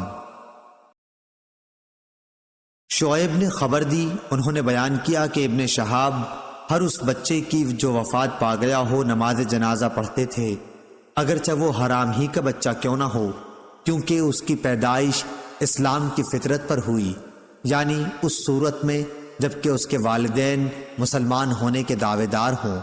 اگر صرف باپ مسلمان ہو اور ماں کا مذہب اسلام کے سوا کوئی اور ہو، جب بھی بچے کے رونے کی پیدائش کے وقت اگر آواز سنائی دیتی تو اس پر نماز پڑھی جاتی، لیکن اگر پیدائش کے وقت کوئی آواز نہ آتی تو اس کی نماز نہیں پڑھی جاتی تھی، بلکہ ایسے بچے کو کچا حمل گر جانے کے درجے میں سمجھا جاتا تھا، کیونکہ حضرت ابو ہریرہ رضی اللہ عنہ نے روایت کیا ہے کہ نبی کریم صلی اللہ علیہ وسلم نے فرمایا کہ ہر بچہ فطرت اسلام پر پیدا ہوتا ہے، پھر اس کے ماں باپ اسے یہودی یا نصرانی یا مجوسی بنا دیتے ہیں، جس طرح تم دیکھتے ہو کہ جانور صحیح سالم بچہ جنتا ہے، کیا تم نے کوئی کان کٹا ہوا بچہ بھی دیکھا ہے؟ پھر ابو ہریرہ رضی اللہ عنہ نے اس کی آیت کو تلاوت کیا، یہ اللہ کی فطرت ہے جس پر اس نے لوگوں کو پیدا کیا ہے، الآیہ۔ صحیح بخاری حدیث نمبر 1358۔ یونس نے خبر دی، انہیں ظاہری نے، انہیں ابو سلمہ بن عبد الرحمن نے خبر دی، اور ان سے ابو ہریرہ رضی اللہ عنہ نے بیان کیا کہ رسول اللہ صلی اللہ علیہ وسلم نے فرمایا، کہ بچہ فطرت پر پیدا ہوتا لیکن اس کے ماں باپ اسے یہودی یا نصرانی یا مجوسی بنا دیتے ہیں، بالکل اسی طرح جیسے ایک جانور ایک صحیح سالم جانور جنتا ہے، کیا تم اس کا کوئی عضو پیدائشی طور پر کٹا ہوا دیکھتے ہو؟ پھر ابو ہریرہ رضی اللہ عنہ نے فرمایا کہ یہ اللہ تعالیٰ کی فطرت ہے جس پر لوگوں کو اس نے پیدا کیا ہے، اللہ تعالیٰ کی خلقت میں کوئی تبدیلی ممکن نہیں، یہی دین قیم ہے۔ صحیح بخاری حدیث نمبر 1359۔ ابراہیم بن سعد نے صالح بن کیسان سے خبر دی، انہیں ابن شہاب نے انہوں نے بیان کیا کہ مجھے سعید بن مسیب نے اپنے باپ مسیب بن حزن رضی اللہ عنہ سے خبر دی، ان کے باپ نے انہیں یہ خبر دی کہ جب ابو طالب کی وفات کا وقت قریب آیا تو رسول اللہ صلی اللہ علیہ وسلم ان کے پاس تشریف لائے، دیکھا تو ان کے پاس اس وقت ابو جہل بن ہشام اور عبداللہ بن ابی امیہ بن مغیرہ موجود تھے۔ آپ نے ان سے فرمایا کہ چچا، آپ ایک کلمہ لا الہ الا اللہ، اللہ کے سوا کوئی معبود نہیں کہہ دیجئے تاکہ میں اللہ تعالیٰ کے ہاں اس کلمے کی وجہ سے آپ کے حق میں گواہی دے سکوں۔ اس پر ابو جہل اور عبداللہ بن ابی مغیرہ نے کہا، ابو طالب، کیا تم اپنے باپ عبد المطلب کے دین سے پھر جاؤ گے؟ رسول اللہ صلی اللہ علیہ وسلم برابر کلمہ اسلام ان پر پیش کرتے رہے، ابو جہل اور ابن ابی امیہ بھی اپنی بات دہراتے رہے۔ آخر ابو طالب کی آخری بات یہ تھی کہ وہ عبد المطلب کے دین پر ہیں، انہوں نے لا الہ الا اللہ کہنے سے انکار کر دیا۔ پھر بھی رسول کریم صلی اللہ علیہ وسلم نے فرمایا کہ میں آپ کے لیے استغفار کرتا رہوں گا تاکہ مجھے منع نہ کر دیا جائے۔ اس پر اللہ تعالیٰ نے آیت وما کان للنبی نازل فرمائی، سورہ توبہ آیت نمبر 113۔ صحیح بخاری حدیث نمبر 1360۔ ابو معاویہ نے بیان کیا، ان سے اعمش نے، ان سے مجاہد نے، ان سے طاؤس نے اور ان سے ابن عباس رضی اللہ عنہ نے کہ نبی کریم صلی اللہ علیہ وسلم کا گزر ایسی دو قبروں پر ہوا جن پر عذاب ہو رہا تھا۔ آپ صلی اللہ علیہ وسلم نے فرمایا کہ ان پر عذاب کسی بہت بڑی بات پر نہیں ہو رہا، صرف یہ کہ ان میں ایک شخص پیشاب سے نہیں بچتا تھا اور دوسرا شخص چغل خوری کیا کرتا تھا۔ پھر آپ صلی اللہ علیہ وسلم نے کھجور کی ایک ہری ڈالی لی اور اس کے 2 ٹکڑے کر کے دونوں قبر پر ایک ایک ٹکڑا گاڑ دیا۔ لوگوں نے پوچھا کہ یا رسول اللہ صلی اللہ علیہ وسلم، آپ نے ایسا کیوں کیا ہے؟ آپ نے فرمایا کہ شاید اس وقت تک کے لیے ان پر عذاب کچھ ہلکا ہو جائے جب تک یہ خشک نہ ہوں۔ صحیح بخاری حدیث نمبر 1361۔ حضرت علی رضی اللہ عنہ نے بیان کیا، کہا کہ ہم بقیع غرقد میں ایک جنازے کے ساتھ تھے، اتنے میں رسول اللہ صلی اللہ علیہ وسلم تشریف لائے اور بیٹھ گئے، ہم بھی آپ کے ارد گرد بیٹھ گئے۔ آپ کے پاس ایک چھڑی تھی جس سے آپ زمین کریدنے لگے۔ پھر آپ صلی اللہ علیہ وسلم نے فرمایا کہ تم میں سے کوئی ایسا نہیں یا کوئی جان ایسی نہیں جس کا ٹھکانہ جنت اور دوزخ دونوں جگہ نہ لکھا گیا ہو، اور یہ بھی کہ وہ نیک بخت ہوگی یا بدبخت۔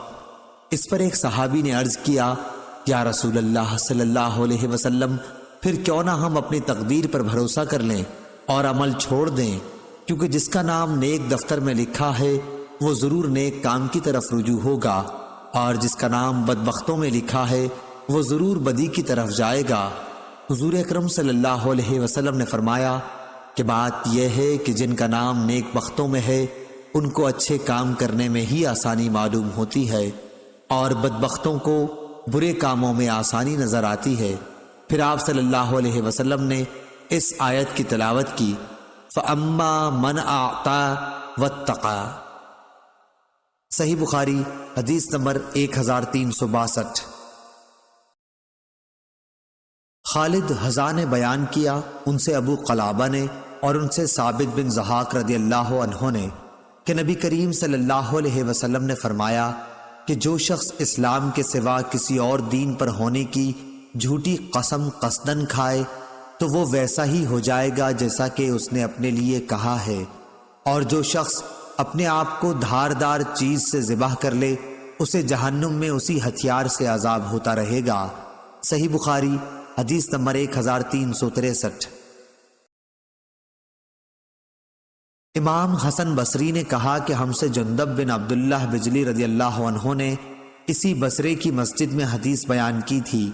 نہ ہم اس حدیث کو بھولے اور نہ یہ ڈر ہے کہ جندب رضی اللہ عنہ نے رسول اللہ صلی اللہ علیہ وسلم پر جھوٹ باندھا ہوگا۔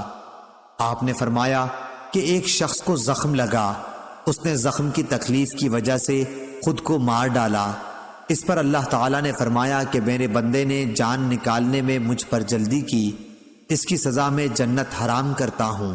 صحیح بخاری حدیث نمبر 1364۔ ابو زناد نے خبر دی، ان سے اعرج نے، ان سے ابو ہریرہ رضی اللہ عنہ نے بیان کیا کہ رسول اللہ صلی اللہ علیہ وسلم نے فرمایا کہ جو شخص خود اپنا گلا گھونٹ کر جان دے ڈالتا ہے وہ جہنم میں اپنا گلا گھونٹتا رہے گا، اور جو برچھے یا تیر سے اپنے تئیں مارے وہ دوزخ میں بھی اس طرح اپنے تئیں مارتا رہے گا۔ صحیح بخاری حدیث نمبر 1365۔ لیث بن سعد نے بیان کیا، ان سے عقیل نے، ان سے ابن شہاب نے، ان سے عبید اللہ بن عبداللہ نے، ان سے ابن عباس نے اور ان سے عمر بن خطاب رضی اللہ عنہ نے فرمایا کہ جب عبداللہ بن ابی ابن سلول مرا تو رسول اللہ صلی اللہ علیہ وسلم سے اس پر نماز جنازہ کے لیے کہا گیا۔ نبی کریم صلی اللہ علیہ وسلم جب اس ارادے سے کھڑے ہوئے تو میں نے آپ کی طرف بڑھ کر عرض کیا، یا رسول اللہ صلی اللہ علیہ وسلم، آپ ابن ابی کی نماز جنازہ پڑھاتے ہیں، حالانکہ اس نے فلاں دن فلاں بات کہی تھی اور فلاں دن فلاں بات میں اس کی کفر کی باتیں گننے لگا، اور فلاں دن فلاں بات میں اس کی کفر کی باتیں گننے لگا۔ لیکن جب رسول اللہ صلی اللہ علیہ وسلم یہ سن کر مسکرا دیے اور فرمایا، عمر اس وقت پیچھے ہٹ جاؤ، لیکن میں بار بار اپنی بات دہراتا رہا تو آپ نے مجھے فرمایا کہ مجھے اللہ کی طرف سے اختیار دے دیا گیا ہے، میں نے نماز پڑھانی پسند کی، اگر مجھے معلوم ہو جائے کہ 70 مرتبہ سے زیادہ مرتبہ اس کے لیے مغفرت مانگنے پر اسے مغفرت مل جائے گی تو اس کے لیے اتنی ہی زیادہ مغفرت مانگوں گا۔ حضرت عمر رضی اللہ عنہ نے بیان کیا کہ حضرت صلی اللہ علیہ وسلم نے اس کی نماز جنازہ پڑھائی اور واپس ہونے کے تھوڑی دیر بعد آپ پر سورہ برات کی 2 آیتیں نازل ہوئیں۔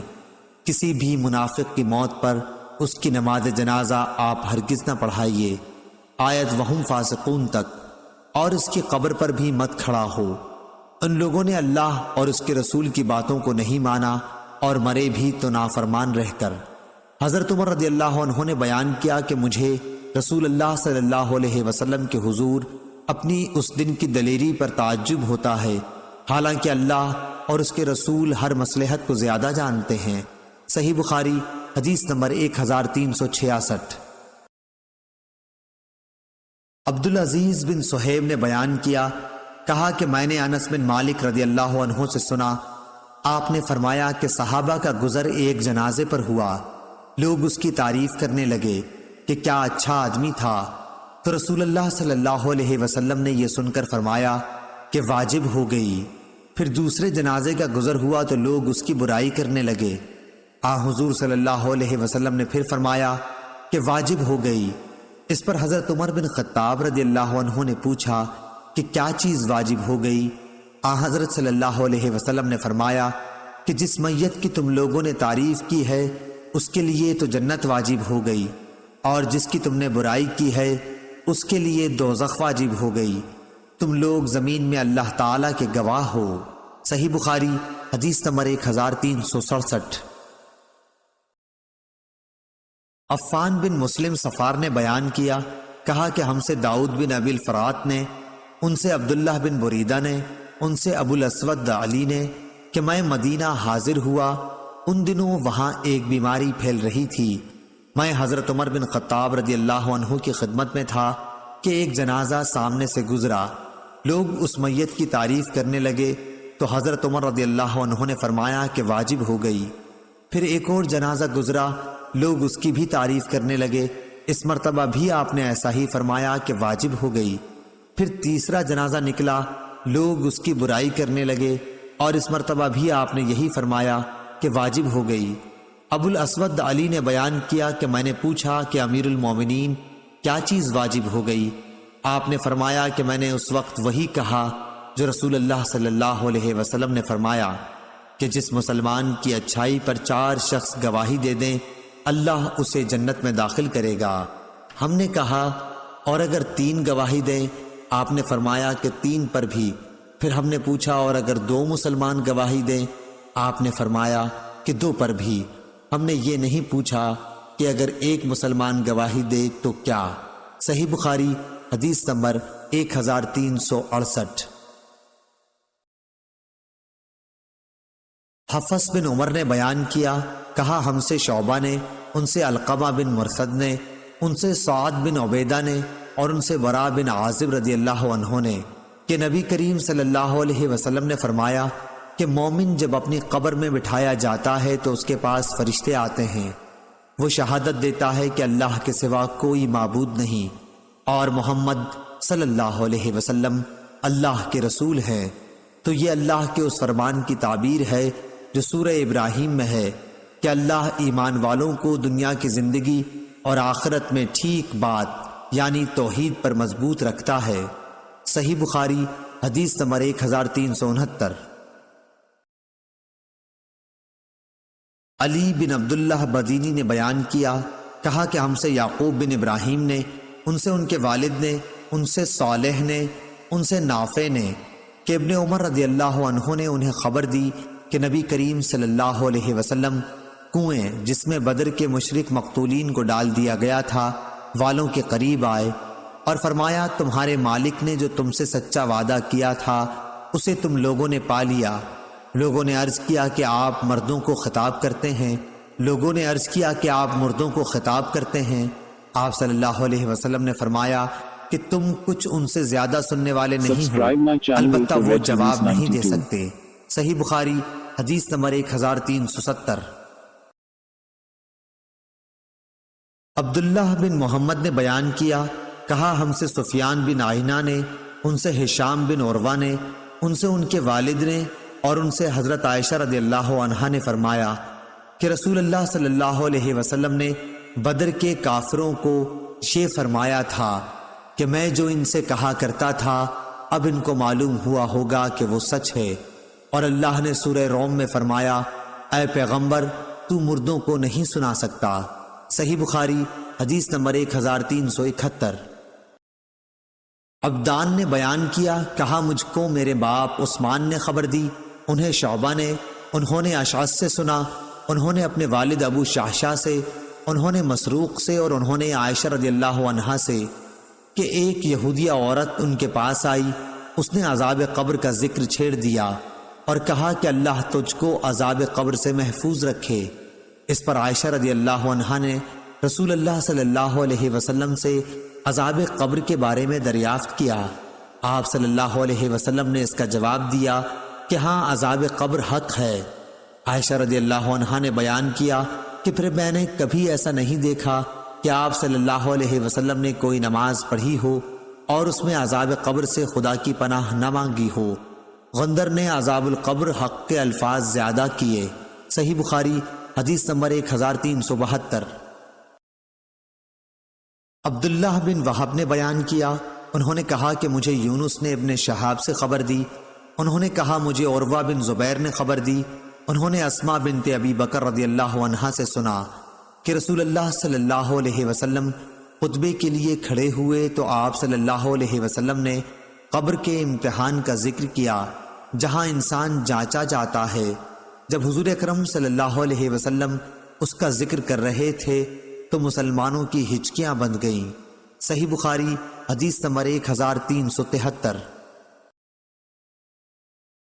سعید نے بیان کیا، ان سے قتادہ نے اور ان سے انس بن مالک رضی اللہ عنہ نے کہ رسول اللہ صلی اللہ علیہ وسلم نے فرمایا کہ آدمی جب اپنی قبر میں رکھا جاتا ہے اور جنازے میں شریک ہونے والے لوگ اس سے رخصت ہوتے ہیں تو بھی وہ ان کے جوتوں کی آواز سنتا ہوتا ہے کہ 2 فرشتے منکر نکیر اس کے پاس آتے ہیں، وہ اسے بٹھا کر پوچھتے ہیں کہ اس شخص یعنی محمد رسول اللہ صلی اللہ علیہ وسلم کے بارے میں تو کیا اعتقاد رکھتا تھا؟ مومن تو یہ کہے گا کہ میں گواہی دیتا ہوں کہ آپ صلی اللہ علیہ وسلم اللہ کے بندے اور اس کے رسول ہیں۔ اس جواب پر اس سے کہا جائے گا کہ تو یہ دیکھ اپنا جہنم کا ٹھکانہ، لیکن اللہ تعالیٰ نے اس کے بدلے میں تمہارے لیے جنت میں ٹھکانہ دے دیا۔ اس وقت اسے جہنم اور جنت دونوں ٹھکانے دکھائے جائیں گے۔ قتادہ نے بیان کیا کہ اس کی قبر خوب کشادہ کر دی جائے گی جس سے آرام و راحت ملے۔ پھر قتادہ نے انس رضی اللہ عنہ کی حدیث بیان کرنی شروع کی۔ فرمایا، اور منافق و کافر سے جب کہا جائے گا کہ اس شخص کے بارے میں تو کیا کہتا تھا، تو وہ جواب دے گا کہ مجھے کچھ معلوم نہیں، میں بھی وہی کہتا تھا جو دوسرے لوگ کہتے تھے۔ پھر اس سے کہا جائے گا، نہ تو نے جاننے کی کوشش کی اور نہ سمجھنے والوں کی رائے پر چلا۔ پھر اسے لوہے کے گرزوں سے بڑی زور سے مارا جائے گا کہ وہ چیخ پڑے گا، اور اس کی چیخ کو جن اور انسانوں کے سوا اس کے آس پاس کی تمام مخلوق سنے گی۔ صحیح بخاری حدیث نمبر 1374۔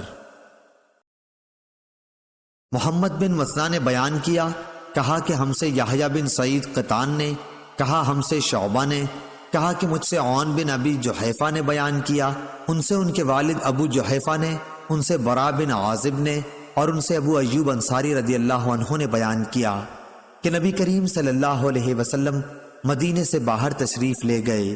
سورج غروب ہو چکا تھا۔ اس وقت آپ کو ایک آواز سنائی دی، یہودیوں پر عذاب قبر کی۔ پھر آپ صلی اللہ علیہ وسلم نے فرمایا کہ یہودی پر اس کی قبر میں عذاب ہو رہا ہے۔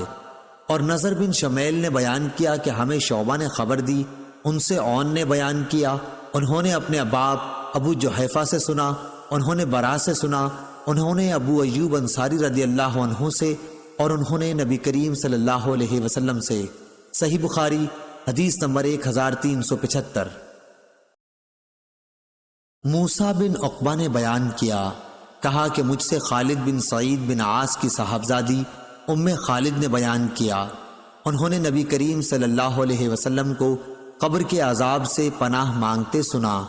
صحیح بخاری حدیث نمبر 1376۔ یحییٰ بن ابی کثیر نے بیان کیا، ان سے ابو سلمہ نے اور ان سے ابو ہریرہ رضی اللہ عنہ نے بیان کیا کہ رسول اللہ صلی اللہ علیہ وسلم اس طرح دعا کرتے تھے، اے اللہ، میں قبر کے عذاب سے تیری پناہ چاہتا ہوں، اور دوزخ کے عذاب سے، اور زندگی اور موت کی آزمائشوں سے، اور کان دجال کی بلا سے تیری پناہ چاہتا ہوں۔ صحیح بخاری حدیث نمبر 1377۔ جریر نے بیان کیا، ان سے عامش نے، ان سے مجاہد نے، ان سے طاؤس نے کہ ابن عباس رضی اللہ عنہ نے بیان کیا کہ رسول اللہ صلی اللہ علیہ وسلم کا گزر 2 قبروں پر ہوا۔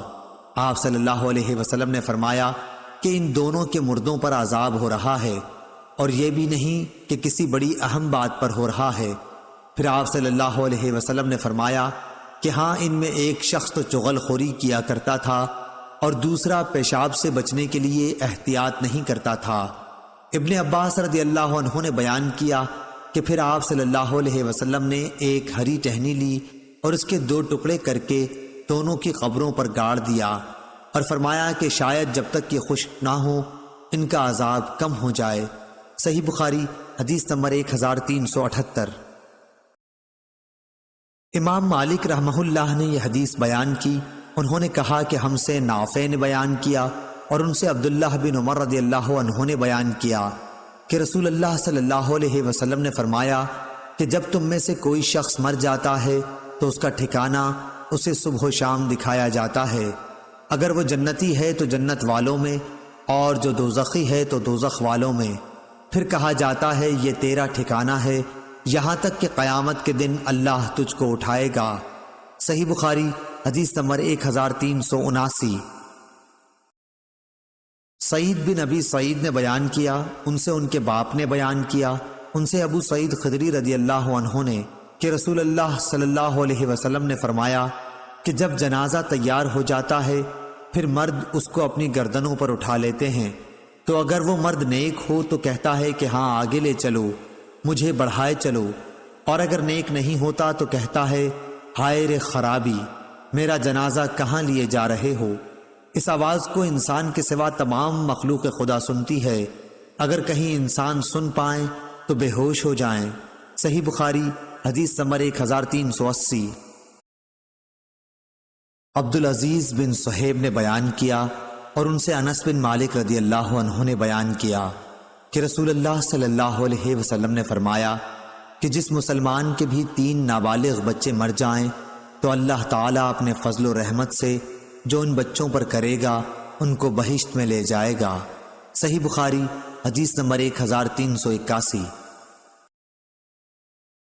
عدی بن ثابت نے بیان کیا، انہوں نے برا بن عازب رضی اللہ عنہ سے سنا، انہوں نے فرمایا کہ جب حضرت ابراہیم حضرت صلی اللہ علیہ وسلم کے صاحبزادے کا انتقال ہوا تو رسول اللہ صلی اللہ علیہ وسلم نے فرمایا کہ بہشت میں ان کے لیے ایک دودھ پلانے والی ہے۔ صحیح بخاری حدیث نمبر 1382۔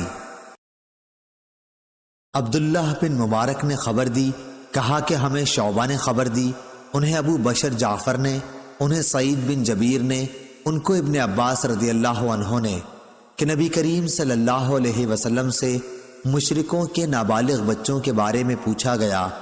آپ صلی اللہ علیہ وسلم نے فرمایا کہ اللہ تعالیٰ نے جب انہیں پیدا کیا تھا اسی وقت وہ خوب جانتا تھا کہ یہ کیا عمل کریں گے۔ صحیح بخاری حدیث نمبر 1383۔ عطا بن یزید لیثی نے خبر دی، انہوں نے ابو ہریرہ رضی اللہ عنہ سے سنا، آپ نے فرمایا کہ رسول اللہ صلی اللہ علیہ وسلم سے مشرکوں کے نابالغ بچوں کے بارے میں پوچھا گیا۔ آپ نے فرمایا کہ اللہ خوب جانتا ہے جو بھی وہ عمل کرنے والے ہوئے۔ صحیح بخاری حدیث نمبر 1384۔ آدم بن ابی ایاس نے بیان کیا، ان سے ابن ابی ذئب نے، ان سے زہری نے، ان سے ابو سلمہ بن عبد الرحمن نے اور ان سے ابو ہریرہ رضی اللہ عنہ نے کہ نبی صلی اللہ علیہ وسلم نے فرمایا ہر بچے کی پیدائش فطرت پر ہوتی ہے، پھر اس کے ماں باپ اسے یہودی یا نصرانی یا مجوسی بنا دیتے ہیں، بالکل اسی طرح جیسے جانور کے بچے صحیح سالم ہوتے ہیں۔ کیا تم نے پیدائشی طور پر کوئی ان کے جسم کا حصہ کٹا ہوا دیکھا ہے؟ صحیح بخاری حدیث نمبر 1385۔ ابو رجاء عمران بن تمیم نے بیان کیا اور ان سے سمرہ بن جندب رضی اللہ عنہ نے کہ نبی کریم صلی اللہ علیہ وسلم نماز فجر پڑھنے کے بعد عموماً ہماری طرف منہ کر کے بیٹھ جاتے اور پوچھتے کہ آج رات کسی نے کوئی خواب دیکھا ہو تو بیان کرو۔ راوی نے کہا کہ اگر کسی نے کوئی خواب دیکھا ہوتا تو اسے وہ بیان کر دیتا اور آپ اس کی تعبیر اللہ کو جو منظور ہوتی بیان فرماتے۔ ایک دن آپ نے معمول کے مطابق ہم سے دریافت فرمایا، کیا آج رات کسی نے تم میں کوئی خواب دیکھا ہے؟ ہم نے عرض کی کہ کسی نے نہیں دیکھا۔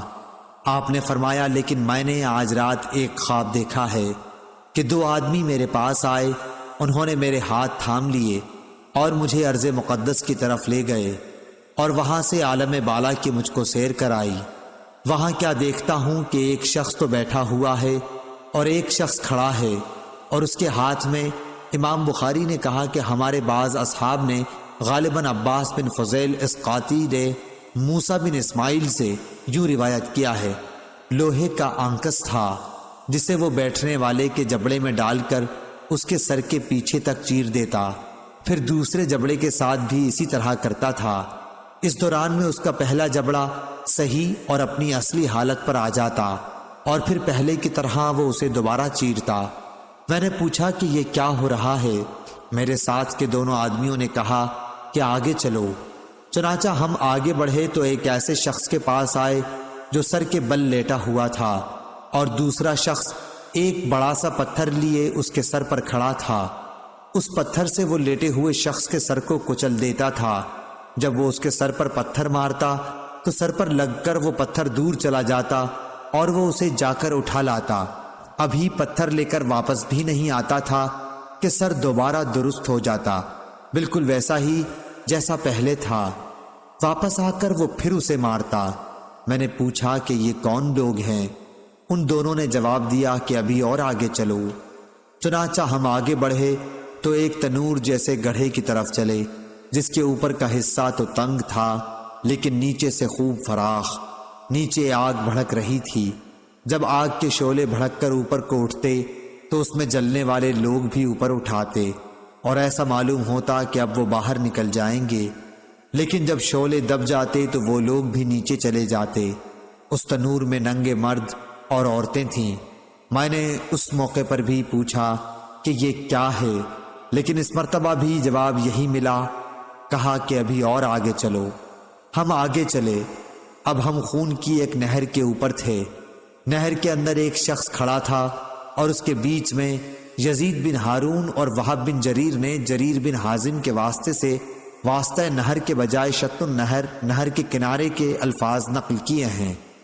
ایک شخص تھا جس کے سامنے پتھر رکھا ہوا تھا۔ نہر کا آدمی جب باہر نکلنا چاہتا تو پتھر والا شخص اس کے منہ پر اتنی زور سے پتھر مارتا کہ وہ اپنی پہلی جگہ پر چلا جاتا، اور اسی طرح جب بھی وہ نکلنے کی کوشش کرتا وہ شخص اس کے منہ پر پتھر اتنی ہی زور سے پھر مارتا کہ وہ اپنی اصلی جگہ پر نہر میں چلا جاتا۔ میں نے پوچھا یہ کیا ہو رہا ہے؟ انہوں نے جواب دیا کہ ابھی اور آگے چلو۔ چنانچہ ہم اور آگے بڑھے اور ایک ہرے بھرے باغ میں آئے جس میں ایک بہت بڑا درخت تھا۔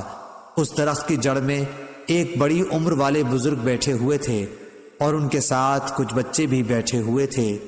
درخت سے قریب ہی ایک شخص اپنے آگے آگ سلگا رہا تھا۔ وہ میرے دونوں ساتھی مجھے لے کر اس درخت پر چڑھے۔ اس طرح وہ مجھے ایک ایسے گھر میں اندر لے گئے کہ اس سے زیادہ حسین و خوبصورت اور بابرکت گھر میں نے کبھی نہیں دیکھا تھا۔ اس گھر میں بوڑھے، جوان، عورتیں اور بچے سبھی قسم کے لوگ تھے۔ میرے ساتھی مجھے اس گھر سے نکال کر پھر ایک اور درخت پر چڑھا کر مجھے ایک اور دوسرے گھر میں لے گئے جو نہایت خوبصورت اور بہتر تھا۔ اس میں بھی بہت سے بوڑھے اور جوان تھے۔ میں نے اپنے ساتھیوں سے کہا تم لوگوں نے مجھے رات بھر خوب سیر کرائی، کیا جو کچھ میں نے دیکھا اس کی تفصیل بھی کچھ بتلاؤ گے؟ انہوں نے کہا ہاں، وہ جو تم نے دیکھا تھا اس آدمی کا جبڑا لوہے کے آنکس سے پھاڑا جا رہا تھا تو وہ جھوٹا آدمی تھا جو جھوٹی باتیں بیان کیا کرتا تھا۔ اس سے وہ جھوٹی باتیں دوسرے لوگ سنتے، اس طرح ایک جھوٹی بات دور دور تک پھیل جایا کرتی تھی۔ اسے قیامت تک یہی عذاب ہوتا رہے گا۔ جس شخص کو تم نے دیکھا کہ اس کا سر کچلا جا رہا تھا تو وہ ایک ایسا انسان تھا جسے اللہ تعالیٰ نے قرآن کا علم دیا تھا، لیکن وہ رات کو پڑا سوتا رہتا اور دن میں اس پر عمل نہیں کرتا تھا۔ اسے بھی یہ عذاب قیامت تک ہوتا رہے گا۔ اور جنہیں تم نے تنور میں دیکھا تو وہ زناکار تھے، اور جس کو تم نے نہر میں دیکھا وہ سود خور تھا، اور وہ بزرگ جو درخت کی جڑ میں بیٹھے ہوئے تھے وہ ابراہیم علیہ السلام تھے، اور ان کے ارد گرد والے بچے لوگوں کی نابالغ اولاد تھی، اور جو شخص آگ جلا رہا تھا وہ دوزخ کا داروغہ تھا، اور وہ گھر جس میں تم پہلے داخل ہوئے جنت میں عام مومنوں کا گھر تھا، اور یہ گھر جس میں تم اب کھڑے ہو یہ شہداء کا گھر ہے، اور میں جبرائیل ہوں اور یہ میرے ساتھ میکائیل ہیں۔ اچھا اب اپنا سر اٹھاؤ۔ میں نے جو سر اٹھایا تو کیا دیکھتا ہوں کہ میرے اوپر بادل کی طرح کوئی چیز ہے۔ میرے ساتھیوں نے کہا کہ یہ تمہارا مکان ہے۔ اس پر میں نے کہا کہ پھر مجھے اپنے مکان میں جانے دو۔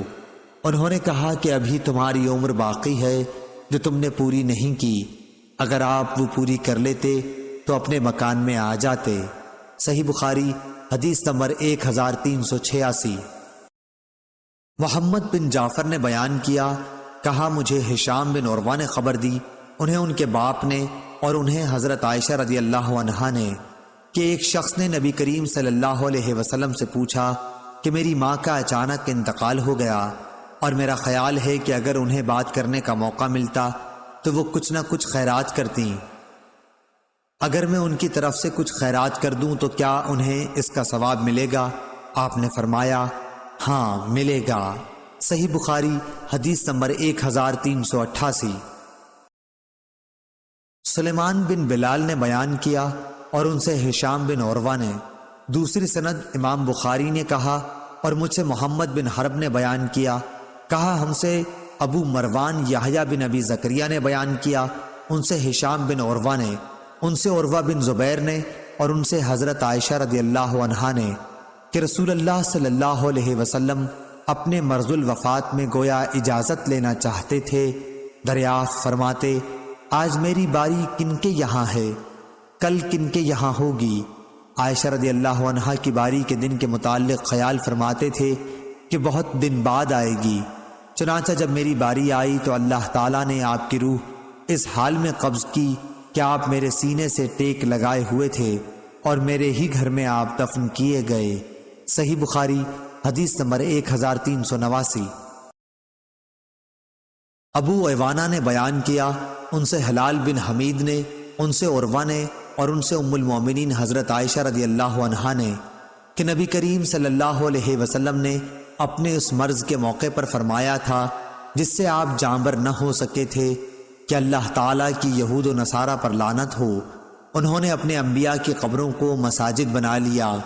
اگر یہ ڈر نہ ہوتا تو آپ کی قبر بھی کھلی رہنے دی جاتی کہ کہیں اسے بھی لوگ سجدہ گاہ نہ بنا لیں۔ اور ہلال سے روایت ہے کہ عروہ بن زبیر نے میری کنیت ابو ایوانہ یعنی ایوانہ کے والد رکھ دی تھی، ورنہ میرے کوئی اولاد نہ تھی۔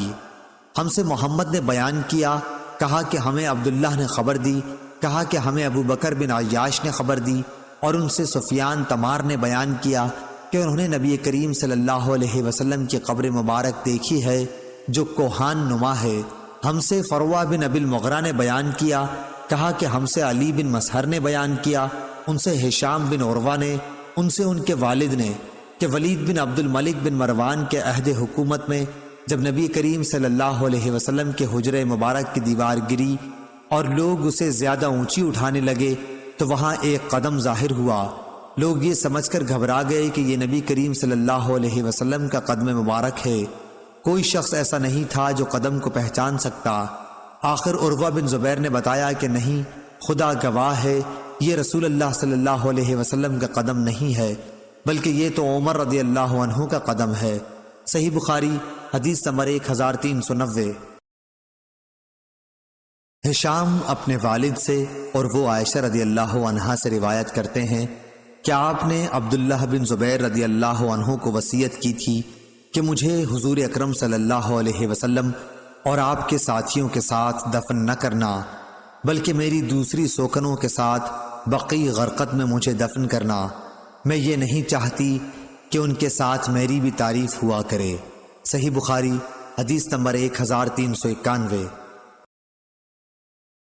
عمرو بن میمون اودی نے بیان کیا کہ میری موجودگی میں حضرت عمر بن خطاب رضی اللہ عنہ نے عبداللہ بن عمر رضی اللہ عنہ سے فرمایا کہ اے عبداللہ، ام المومنین عائشہ رضی اللہ عنہا کی خدمت میں جا اور کہہ کہ عمر بن خطاب نے آپ کو سلام کہا ہے، اور پھر ان سے معلوم کرنا کہ کیا مجھے میرے دونوں ساتھیوں کے ساتھ دفن ہونے کی آپ کی طرف سے اجازت مل سکتی ہے۔ حضرت عائشہ رضی اللہ عنہا نے کہا کہ میں نے اس جگہ کو اپنے لیے پسند کر رکھا تھا، لیکن آج میں اپنے پر عمر رضی اللہ عنہ کو ترجیح دیتی ہوں۔ جب ابن عمر رضی اللہ عنہ واپس آئے تو عمر رضی اللہ عنہ نے دریافت کیا کہ کیا پیغام لائے ہو؟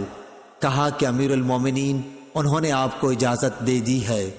عمر رضی اللہ عنہ یہ سن کر بولے کہ اس جگہ دفن ہونے سے زیادہ مجھے اور کوئی چیز عزیز نہیں تھی، لیکن جب میری روح قبض ہو جائے تو مجھے اٹھا کر لے جانا، اور پھر دوبارہ عائشہ رضی اللہ عنہا کو میرا سلام پہنچا کر ان سے کہنا کہ عمر نے آپ سے اجازت چاہی ہے، اگر اس وقت بھی وہ اجازت دے دیں تو مجھے وہیں دفن کر دینا، ورنہ مسلمانوں کے قبرستان میں دفن کر دینا۔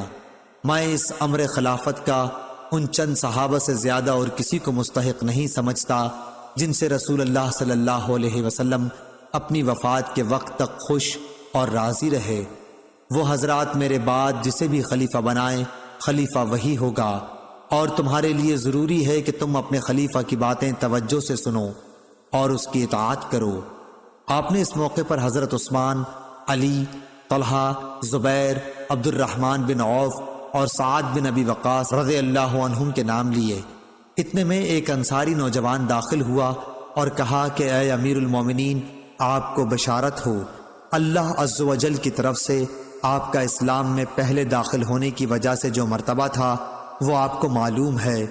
پھر جب آپ خلیفہ ہوئے تو آپ نے انصاف کیا، پھر آپ نے شہادت پائی۔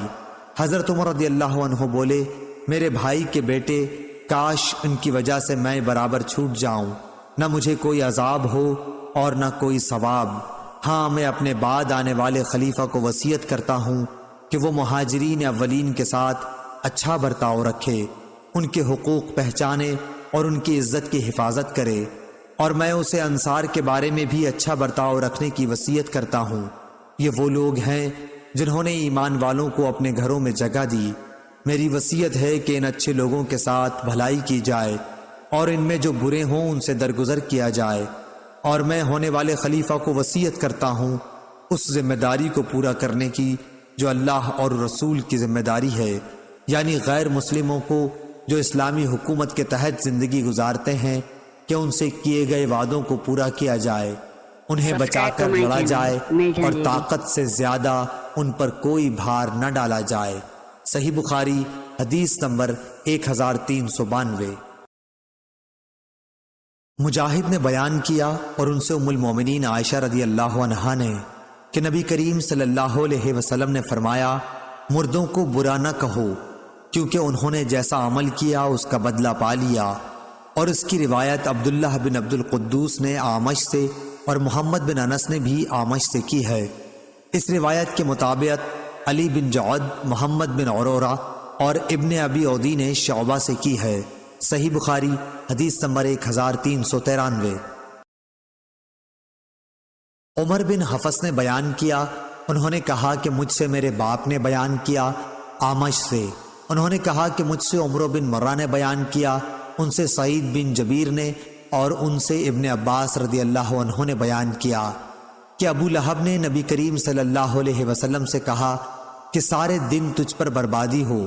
اس پر یہ آیت اتری، تبت یدا ابی لہب وتب، یعنی ٹوٹ گئے ہاتھ ابو لہب کے اور وہ خود ہی برباد ہو گیا۔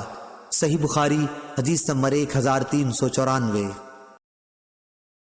یحییٰ بن عبداللہ بن صیفی نے بیان کیا، ان سے ابو معبد نے اور ان سے حضرت عبداللہ بن عباس رضی اللہ عنہ نے بیان کیا کہ نبی کریم صلی اللہ علیہ وسلم نے جب معاذ رضی اللہ عنہ کو یمن کا حاکم بنا کر بھیجا تو فرمایا کہ تم انہیں اس کلمے کی گواہی کی دعوت دینا کہ اللہ کے سوا کوئی معبود نہیں، اور یہ کہ میں اللہ کا رسول ہوں۔ اگر وہ لوگ یہ بات مان لیں تو پھر انہیں بتانا کہ اللہ تعالیٰ نے ان پر روزانہ 5 وقت کی نمازیں فرض کی ہیں۔ اگر وہ لوگ یہ بات بھی مان لیں تو پھر انہیں بتانا کہ اللہ تعالیٰ نے ان کے مال پر کچھ صدقہ فرض کیا ہے جو ان کے مالدار لوگوں سے لے کر انہی کے محتاجوں میں لوٹا دیا جائے گا۔ صحیح بخاری حدیث نمبر 1395۔ شعبہ نے محمد بن عثمان بن عبداللہ بن محب سے بیان کیا ہے، ان سے موسیٰ بن طلحہ نے اور ان سے ابو ایوب رضی اللہ عنہ نے کہ ایک شخص نے نبی کریم صلی اللہ علیہ وسلم سے پوچھا کہ آپ مجھے کوئی ایسا عمل بتائیے جو مجھے جنت میں لے جائے۔ اس پر لوگوں نے کہا کہ آخر یہ کیا چاہتا ہے، لیکن نبی کریم صلی اللہ علیہ وسلم نے فرمایا کہ یہ تو بہت اہم ضرورت ہے، سنو، اللہ کی عبادت کرو اور اس کا کوئی شریک نہ ٹھہراؤ، نماز قائم کرو، زکوٰۃ دو اور صلہ رحمی کرو۔ صحیح بخاری حدیث نمبر 1396۔ وہیب بن خالد نے بیان کیا، ان سے یحییٰ بن سعید بن حبان نے، ان سے ابو زرع نے اور ان سے ابو ہریرہ رضی اللہ عنہ نے کہ ایک دیہاتی نبی کریم صلی اللہ علیہ وسلم کی خدمت میں آیا اور عرض کی کہ آپ مجھے کوئی ایسا کام بتلائیے جس پر اگر میں ہمیشگی کروں تو جنت میں داخل ہو جاؤں۔ آپ نے فرمایا کہ اللہ کی عبادت کر، اس کا کسی کو شریک نہ ٹھہرا، فرض نماز قائم کر، فرض زکوٰۃ دے اور رمضان کے روزے رکھ۔ دیہاتی نے کہا، اس ذات کی قسم جس کے ہاتھ میں میری جان ہے، ان عملوں پر میں کوئی زیادتی نہیں کروں گا۔ جب وہ پیٹھ موڑ کر جانے لگا تو نبی کریم صلی اللہ علیہ وسلم نے فرمایا کہ اگر کوئی ایسے شخص کو دیکھنا چاہے جو جنت والوں میں سے ہو تو وہ اس شخص کو دیکھ لے۔ صحیح بخاری حدیث نمبر 1397۔ ابو جمرہ نصر بن عمران زبقی نے بیان کیا کہ میں نے ابن عباس رضی اللہ عنہ سے سنا آپ نے بتلایا کہ قبیلہ عبد القیس کا وفد نبی کریم صلی اللہ علیہ وسلم کی خدمت میں حاضر ہوا اور عرض کی کہ یا رسول اللہ، ہم ربیہ قبیلے کی ایک شاخ ہیں اور قبیلہ مضر کے کافر ہمارے اور آپ صلی اللہ علیہ وسلم کے درمیان پڑتے ہیں، اس لیے ہم آپ کی خدمت میں صرف حرمت کے مہینوں ہی میں حاضر ہو سکتے ہیں، کیونکہ ان مہینوں میں لڑائیاں بند ہو جاتی ہیں اور راستے پرامن ہو جاتے ہیں۔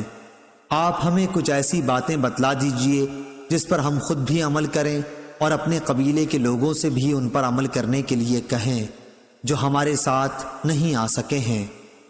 حضرت صلی اللہ علیہ وسلم نے فرمایا کہ میں تمہیں 4 باتوں کا حکم دیتا ہوں اور 4 چیزوں سے روکتا ہوں: اللہ تعالیٰ پر ایمان لانے اور اس کی وحدانیت کی شہادت دینے کا۔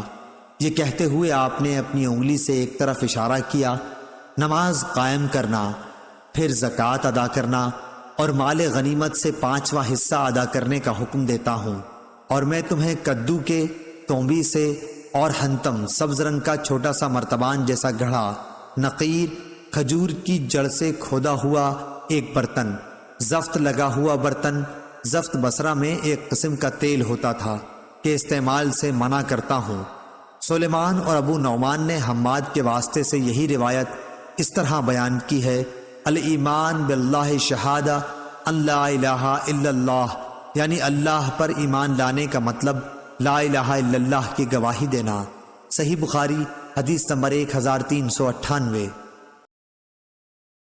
شعیب بن ابی حمزہ نے خبر دی، ان سے ظاہری نے کہا کہ ہم سے عبید اللہ بن عبداللہ بن عتبہ بن مسعود نے بیان کیا کہ ابو ہریرہ رضی اللہ عنہ نے بیان کیا کہ جب رسول اللہ صلی اللہ علیہ وسلم فوت ہو گئے اور ابو بکر رضی اللہ عنہ خلیفہ ہوئے تو عرب کے کچھ قبائل کافر ہو گئے اور کچھ نے زکوٰۃ سے انکار کر دیا، اور حضرت ابو بکر نے ان سے لڑنا چاہا تو عمر رضی اللہ عنہ نے فرمایا کہ آپ رسول اللہ صلی اللہ علیہ وسلم کے اس فرمان کی موجودگی میں کیوں کر جنگ کر سکتے ہیں؟ مجھے حکم ہے لوگوں سے اس وقت تک جنگ کروں جب تک کہ وہ لا الہ الا اللہ کی شہادت نہ دے دیں، اور جو شخص اس کی شہادت دے دے تو میری طرف سے اس کا مال و جان محفوظ ہو جائے گا، سوائے اسی کے حق کے، یعنی قصاص وغیرہ کی صورتوں کے، اور اس کا حساب اللہ تعالیٰ کے ذمہ ہوگا۔ صحیح بخاری حدیث نمبر 1399۔ اس پر حضرت ابو بکر صدیق رضی اللہ عنہ نے جواب دیا کہ قسم اللہ کی میں ہر اس شخص سے جنگ کروں گا جو زکوٰۃ اور نماز میں تفریق کرے گا، یعنی نماز تو پڑھے مگر زکوٰۃ کے لیے انکار کر دے، کیونکہ زکوٰۃ مال کا حق ہے۔ خدا کی قسم اگر انہوں نے زکوٰۃ میں چند مہینے کی بکری کے بچے کو دینے سے بھی انکار کیا جسے وہ رسول اللہ صلی اللہ علیہ وسلم کو دیتے تھے تو میں ان سے لڑوں گا۔ حضرت عمر رضی اللہ عنہ نے فرمایا کہ بخدا یہ بات اس کا نتیجہ تھی کہ اللہ تعالیٰ نے ابو بکر رضی اللہ عنہ کا سینہ اسلام کے لیے کھول دیا تھا، اور بعد میں بھی اس نتیجے پر پہنچا کہ ابو بکر رضی اللہ عنہ subscribe my حق channel پر تھے۔ Hotties 92. صحیح Hello friends, subscribe my channel Hotties 92. Subscribe my channel The Red Hadith 92. Hello friends, subscribe my channel.